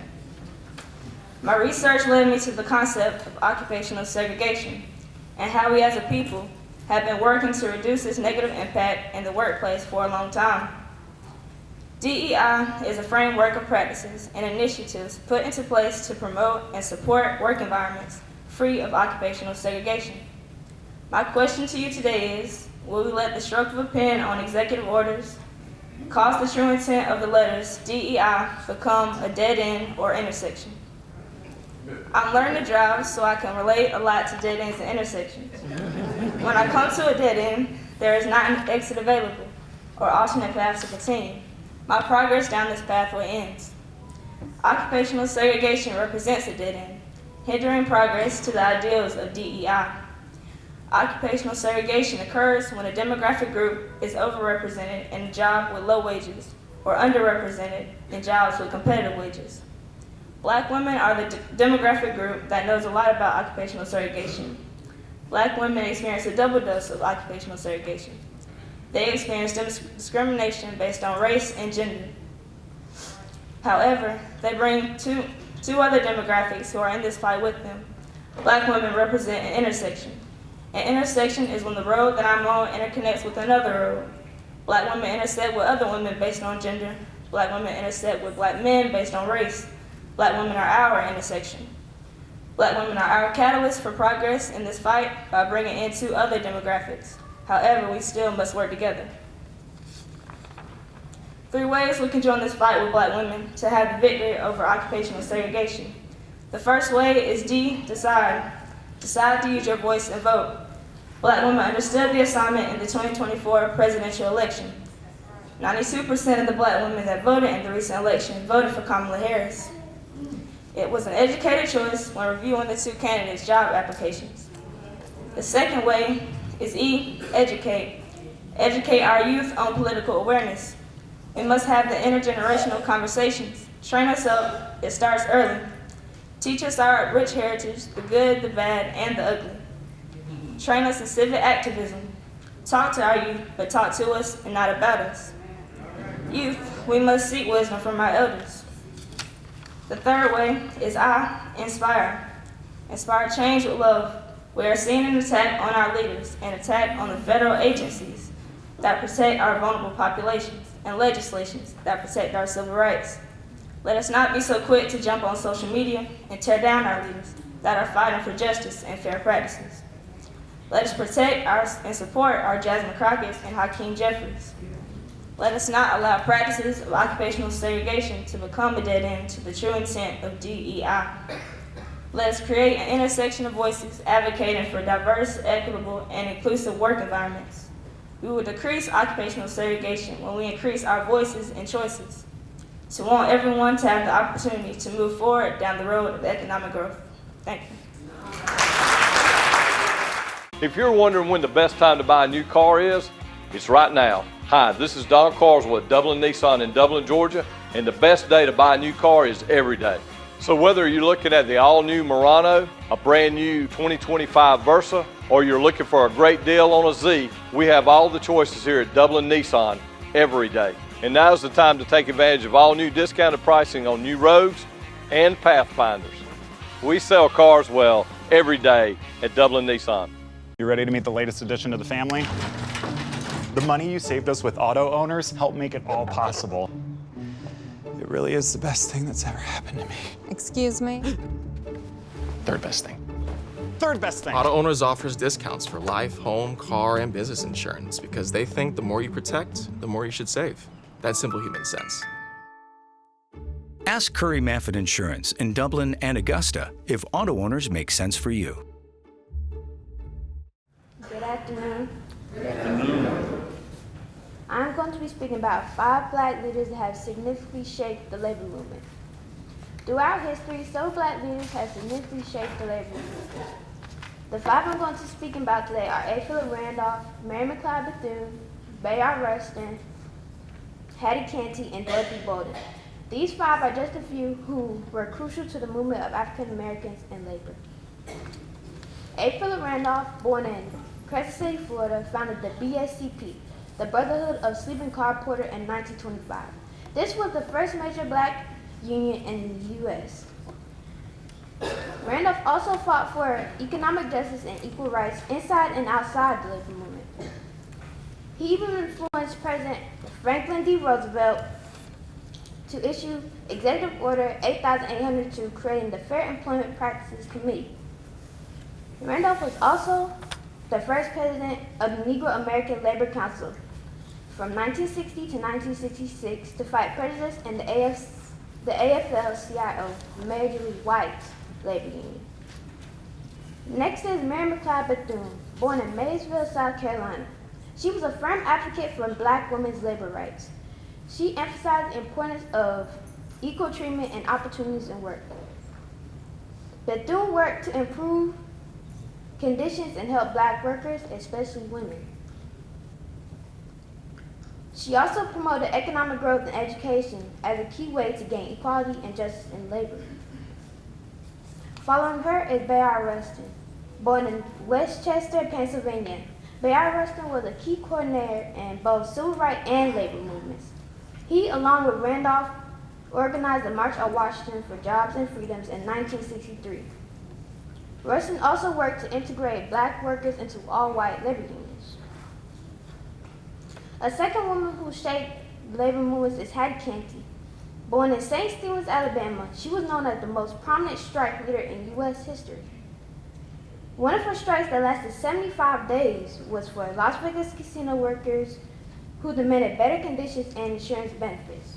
Through her efforts, she helped conditions and wages for service industry workers in the 70s.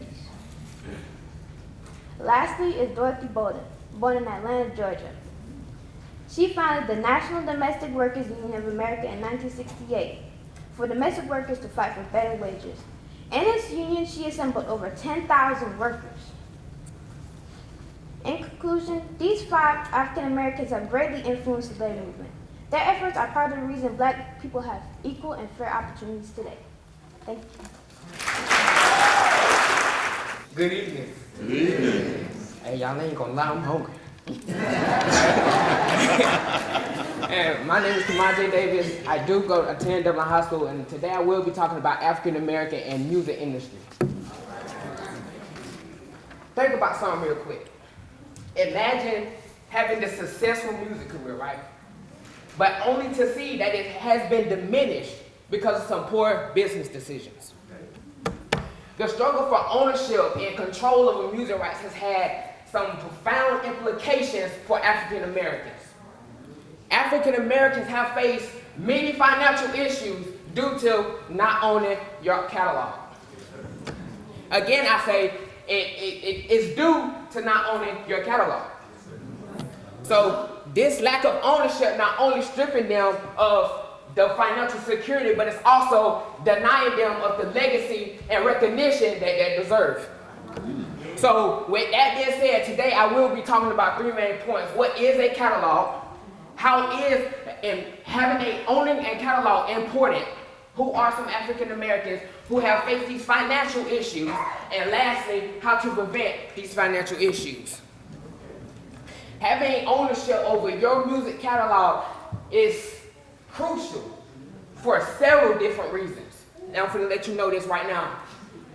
It allows you to have full creativity over your music and ensures that all vision and intent of your music is known. Okay. Hey,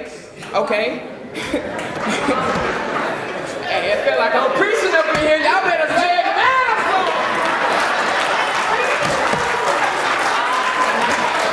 This ownership, like I said, this ownership it's also meaning that the artist can benefit financially from their music as they're receiving royalties and license fees and directly. So rather they won't have to, how should I put it, split it between record labels and other negotiators, right?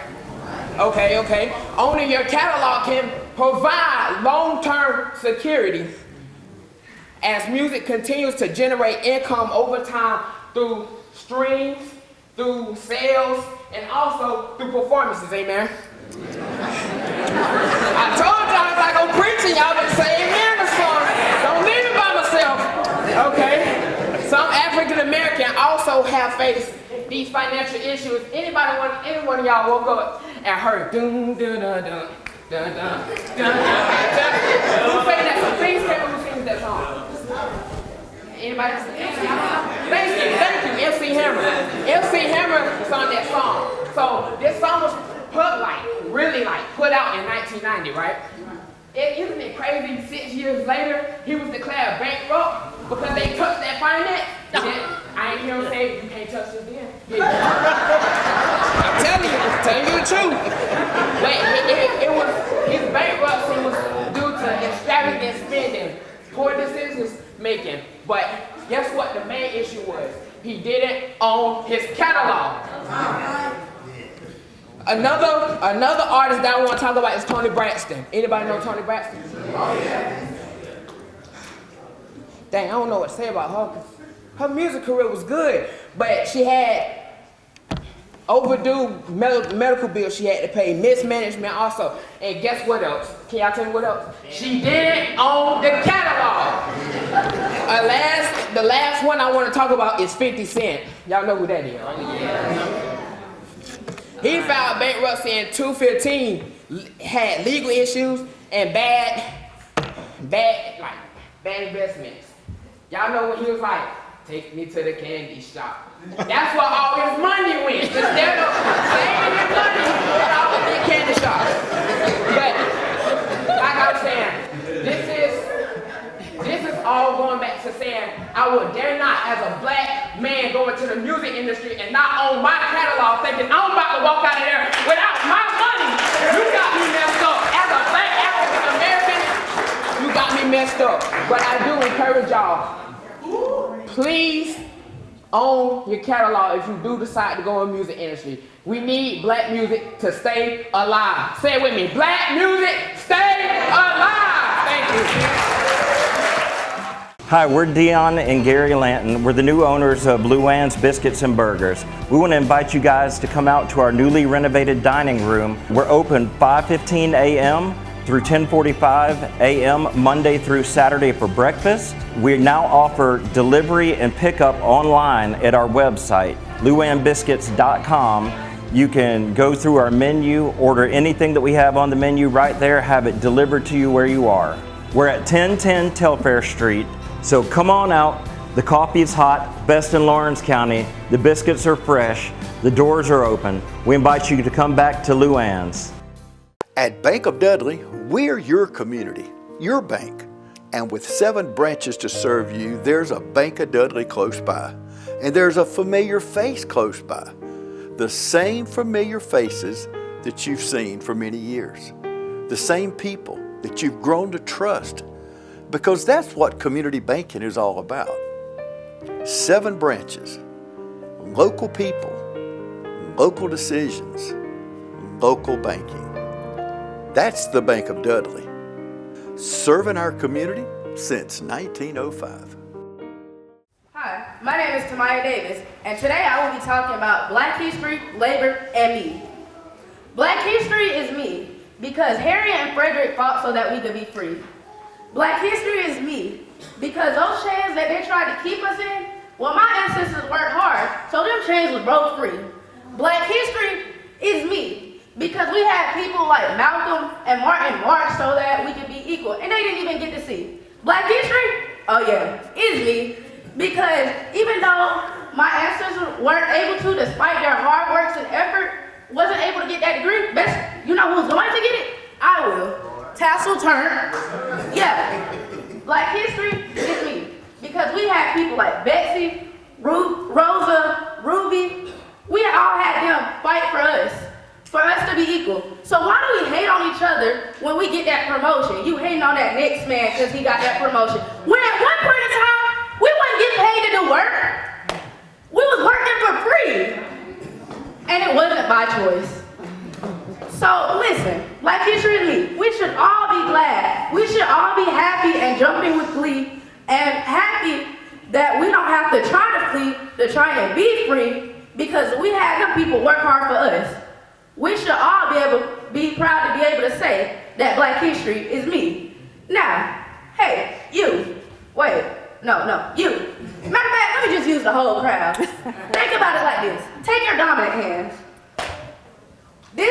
This is the white man working. Back in the day, they're working and barely doing work. Now take your other hand. Now they're getting all the credit. Take your other hand, the non-dominant hand. They're in the shadows, lost. And that's the Black people. We wasn't getting noticed, but now today, because of that hard work that our ancestors did, we're able to come together and work as one. See, think about this. What if Harriet didn't lead that Underground Railroad? We might have still been slaves. And I hate talking about slavery because ain't no way I would have made it. Because the white boys and girls getting to play, have fun, go down the hallway while I'm working, clean up the mess that they made. Please, I would have pushed them over. I would have, hold on. Wait, let me get back on track. Yeah, see, I was born in the right generation. Hold on. What if Malcolm didn't march? What if Martin didn't have, hold on crowd, what did Martin have? He had a dream. And without that dream, do you think we'll be working with the whites as a team? Please. Now just last week, it was some discrepancy on Facebook about this meal getting changed. History was erased. And if you don't know, well, I'm here to tell you. This history was erased. Yeah, history was erased. The history that some people want to see. My ancestors being slaves. And my ancestors were slaves. And it was hard on them. See, listen. There was slaves back in the day, right? Working without pay, slavery, labor without pay. See, my ancestors worked hard, so now we're getting paid, and they hate to see that. I hate to say it, but some people want to see us working without pay again. See, but we won't go back, not if I have to say it. See, listen, let me take it personal. I had this car that I didn't have to work for. Well, actually, I did have to work for it, because this undergrad title didn't get itself. I had to work hard in school to earn it. But my grandparents, even though I didn't have to physically do any labor, my grandparents did. Because, and without people like Philip Rondo, without him, they wouldn't be getting paid that wage they get paid now. And I sum it up by saying this. While some people get to live to work, meaning that they don't have to work, they just do it. For most African Americans, they work to live, meaning they have no choice but to go in the workforce. And it's okay, because that hard work will be seen one day. Good evening, everyone. I am Derricka Lewis, a senior at Dublin High School, and it is an honor to stand before you today to speak on a theme that is not only essential to American labor history, but vital to understanding the fight for justice and dignity, African Americans and labor. Today I want to focus on a powerful force in this ongoing struggle, Black-led labor unions. These organizations, often born out necessity's courage and resilience, have stood as a testament to what collective power can achieve in the systemic oppression. From the earliest days of emancipation to the industrial boom of the 20th century, Black workers have faced exploitation at every turn, underpaid, overworked, and excluded from many white-dominated unions. But as always, where there is exclusion, Black communities build their own pathways. One of the earliest and the most influential Black-led unions was the Brotherhood of Sleeping Car Porters, founded in 1925 by the legendary A. Philip Randolph, at a time when Black workers were often treated as second-class citizens by employers and even by other unions. This brotherhood organized thousands of African-American porters who worked grueling hours on Pullman trains. Randolph wasn't just fighting for better wages and working conditions, he was demanding dignity. In his union's victory in 1937, being recognized as the first Black-led union chartered under the AFL was more than a win for labor. It was a milestone in civil rights history. Randolph didn't stop there. His organizing laid the groundwork for what could become the March on Washington movement in the 1940s, which pressured President Roosevelt to ban discrimination in the defense industry. This connection between labor justice and racial justice is key. Later in the 1960s and 70s, other unions and associations followed this legacy, like Coalition of Black Trade Unionists, founded in 1972. This organization still thrives today, working to amplify the voices of Black workers in both the public and private sectors, and to address the broader issues like voting rights, fair housing, and health care. Because the fight for labor rights is never separate from the fight for human rights. And let's not forget Black women in labor. Figures like Addie Wyatt, who co-founded the CBTU and broke barriers in both the labor and civil rights movement, proving that Black leadership in labor was not only bold, it was intersectional. So why does that all matter today? Because we are still fighting. Black workers continue to face wage gaps, unsafe working conditions, and barriers to un-union representation. But the legacy of Black-led unions remind us of our power, our ability to organize, to speak out, and to demand better.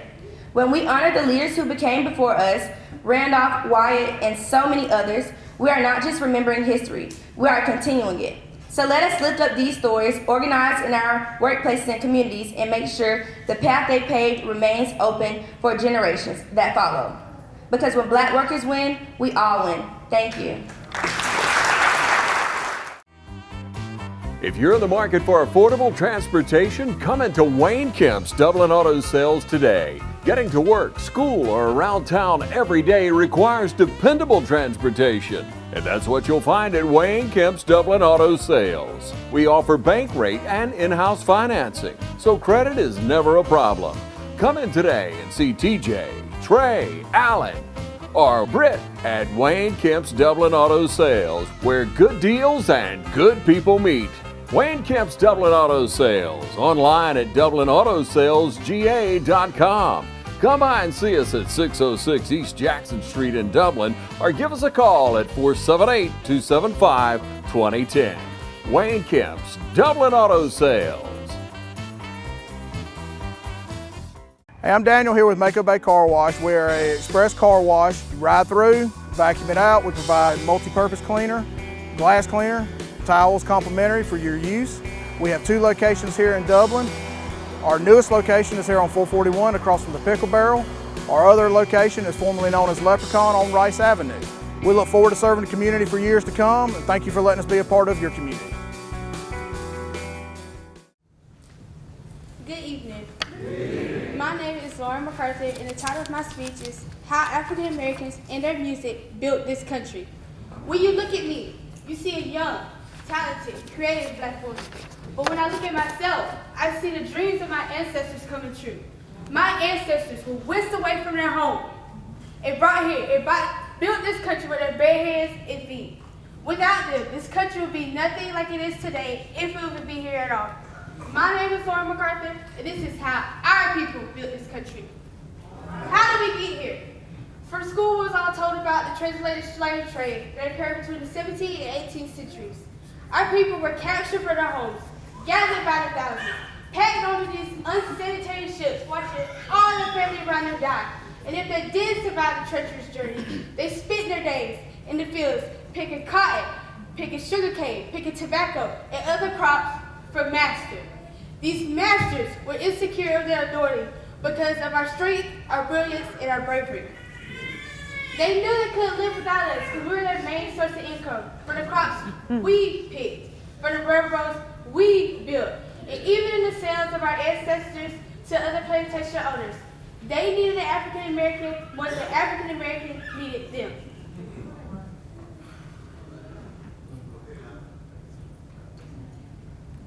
To maintain control.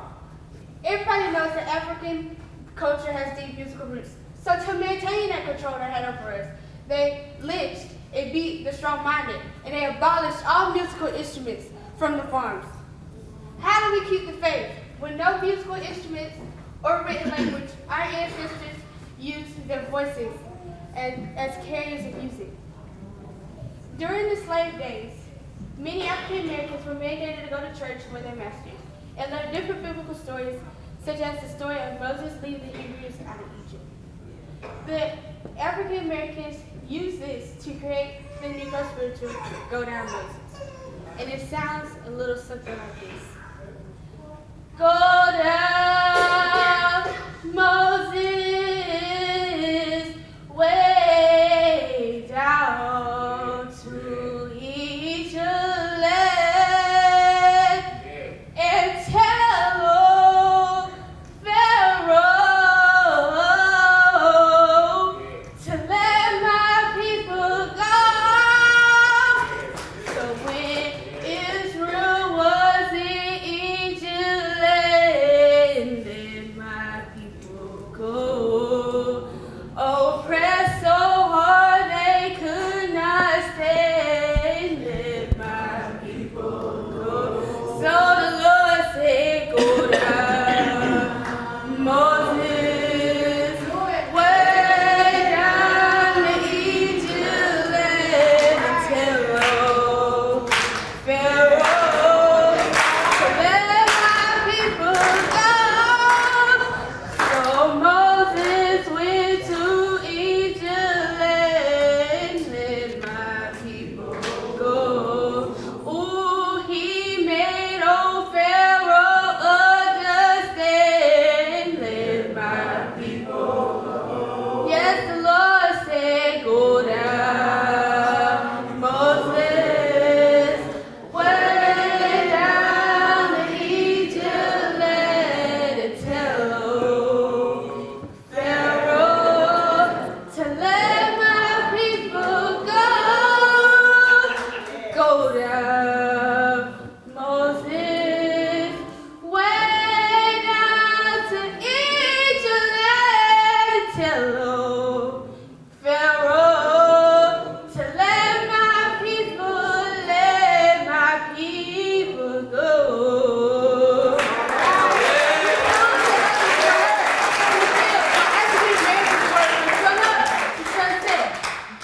As time progressed, African Americans did become free and still continue to build our country through agriculture, building infrastructure, creating inventions, and even today through voting, getting an education, joining the workforce, and others. And that's how we build a country. Thank you. Good afternoon. Good afternoon. You know they say success doesn't happen overnight unless you go viral on TikTok. What does it take to change the world? Is it strength, talent, or just sheer determination? Imagine walking into a stadium where no one wants you there. Stepping onto a stage where no one believes in you. Applying for a job but they assume you will fail. For centuries, African Americans have faced these challenges, not just in sports and entertainment, but in every industry where the doors were once closed. But here's the truth about labor. It's more than just a paycheck. It's about showing up, breaking barriers, and making sure history doesn't repeat itself. So what does it truly mean to work hard? Long before African Americans were stars in sports and entertainment, they were fighting just to earn fair wages. For centuries, black labor built America's economy, first through slavery, then through harsh, unfair working conditions. An example of that is A. Philip Randolph. As a labor leader, he organized the first black labor union, a brotherhood of sleeping car porters. His hard work led the government to banning racial discrimination in jobs. But Randolph's fight wasn't just about fair pay. It was about opportunity. Without leaders like him, would African Americans have the same opportunities they do today? The struggle for opportunity didn't just stop in factories and railroads. It led into sports, entertainment, and business. Some of the most famous names in sports and entertainment weren't just talented. They were pioneers who broke down walls and opened doors for others. Take Jackie Robinson. In 1947, he became the first black player in Major League Baseball, breaking the sports color barrier. He faced constant racism, but proved that talent can overcome hate. His courage changed the game for black athletes everywhere, literally. Basketball has also produced some legends who turned their success into something more. Michael Jordan was more than just a basketball star, he built an empire. LeBron James, also in a similar way, has used his platform to push for education and social justice, even opening a school for underprivileged kids. And let's not forget Tiger Woods, who changed the world of golf. Before Woods, black players were often excluded from major tournaments and country clubs. But in 1997, he became the first black player to win the Masters, forever changing the sport. These athletes didn't just break records, they broke barriers. And that same resilience can be seen outside the sports world too. Take Oprah Winfrey. She didn't just host a talk show, she built an empire. Rising from poverty, she became one of the most influential women in media, giving a platform to those voices that have been ignored. Jay-Z and Beyonce also turned their music careers into something more. Jay-Z went from a Brooklyn rapper to a mogul, investing in companies and fighting for criminal justice reform.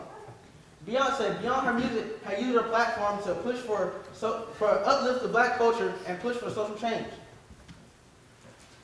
Their achievements are more than just personal, they're generational. And it shows that the influence goes far beyond the stage. So what is labor?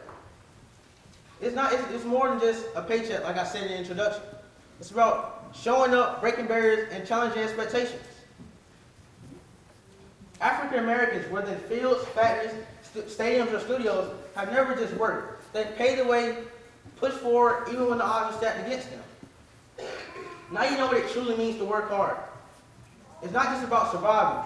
It's about pushing forward even when people are looking at you in a negative light.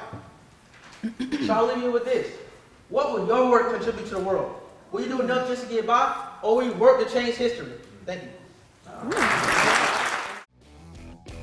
Premier Heating and Air has rebates on new units starting at $1,000. Indoor air quality products are free with the purchase of a new unit, and all types of financing are available for new units and for repairs. Premier Heating and Air, a locally owned and operated company. Log on to dublin.premierishere.com or call 478-300-2633. And for a limited time only, enjoy a one-time exclusive offer for new customers with our dispatch fee waived on your next repair. So call or log on today. Premier is here.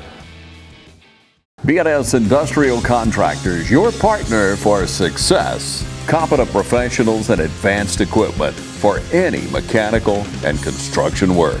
Your trusted construction partner is BNS. From start to finish, locally owned and operated with over 50 years of managing experience. From large industrial and power generation facilities to crane rentals, BNS Industrial Contractors, capable of handling all project phases, from design through startup and delivery. Contact BNS Industrial Contractors at 478-275-2128. All right, that was a wonderful job. Let's give him another round of applause.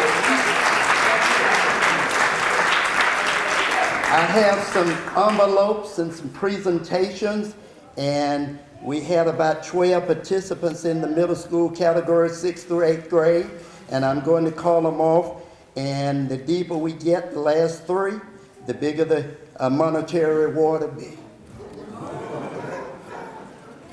First participation, Jeremiah A. Blue. You can come up.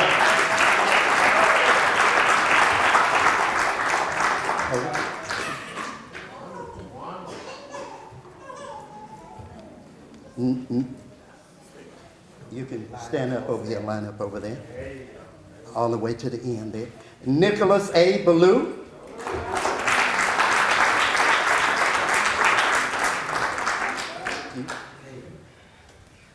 Sahara A. Brown.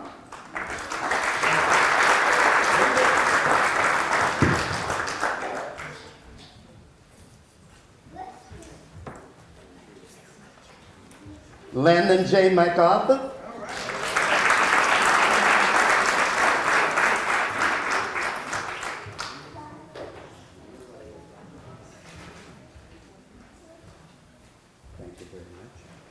Javen Thomas.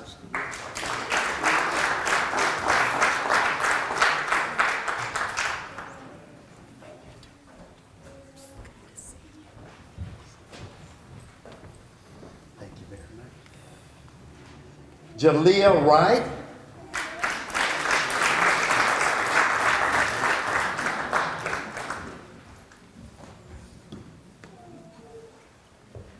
Bryston Howell. Let's give them a good round of applause. They did a wonderful job. They all did a wonderful job.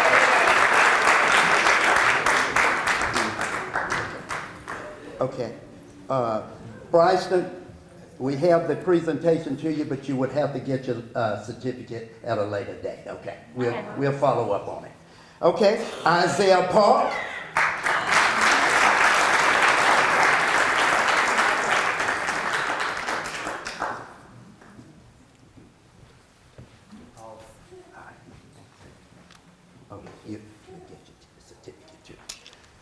Isaac Park.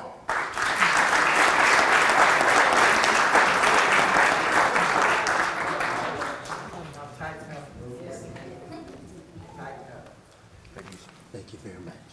And introducing the third place winner in the middle school category, 6th to 8th grade, Michael Eden Stanley.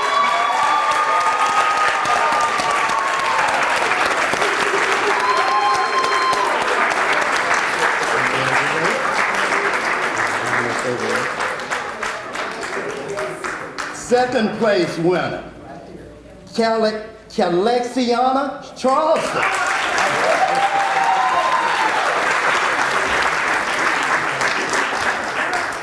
And give me a drum roll, please.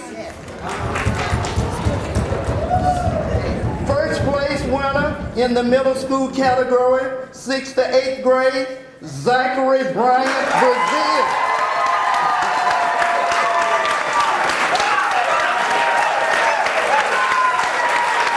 Congratulations, everyone.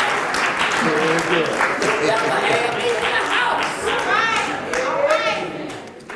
Awards for high school, 9th and 10th grade. First one, Shania A. Bray.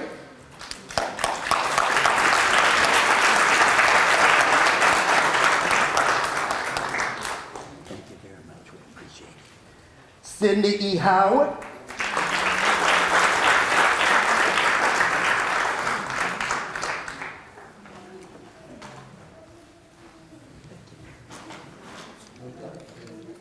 Trinity A. Mack.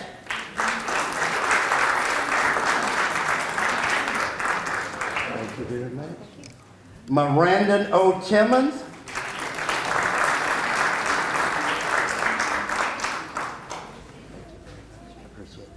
Raina S. Wyatt.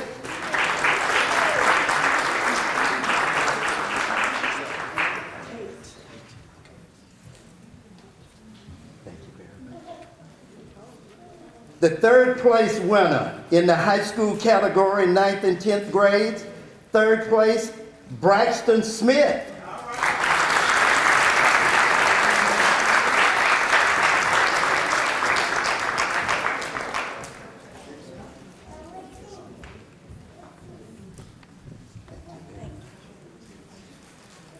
Second place winner, Kamaja Davis.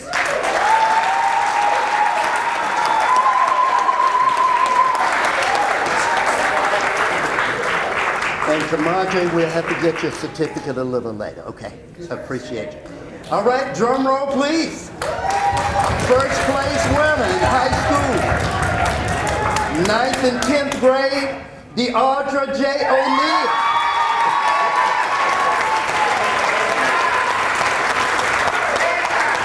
Thank you very much. We are going to make the final announcements. Award winners.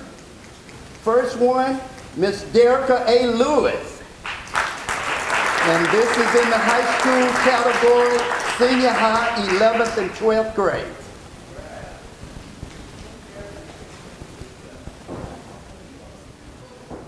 And I thank you, Derica, for participating. Derica just got back from a flight today, and she was stuck in traffic, and we appreciate her making it here to do her presentation. Third place winner in the high school, senior high, 11th and 12th grade, Miss Lauren MacArthur.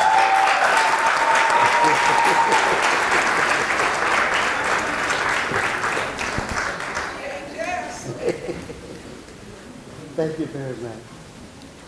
Second place, Tamaya A. Davis.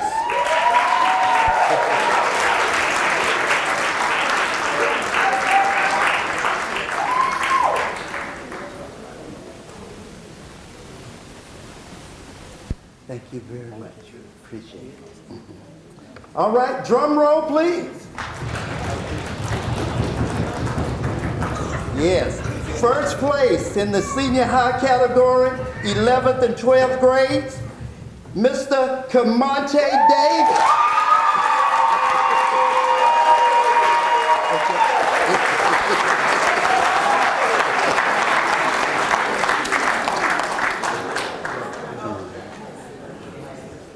Thank you very much, Camonte. We are going to have to get your certificate to you, and I'll make sure I follow up on that. All right, stand right up here. We want to make sure we get pictures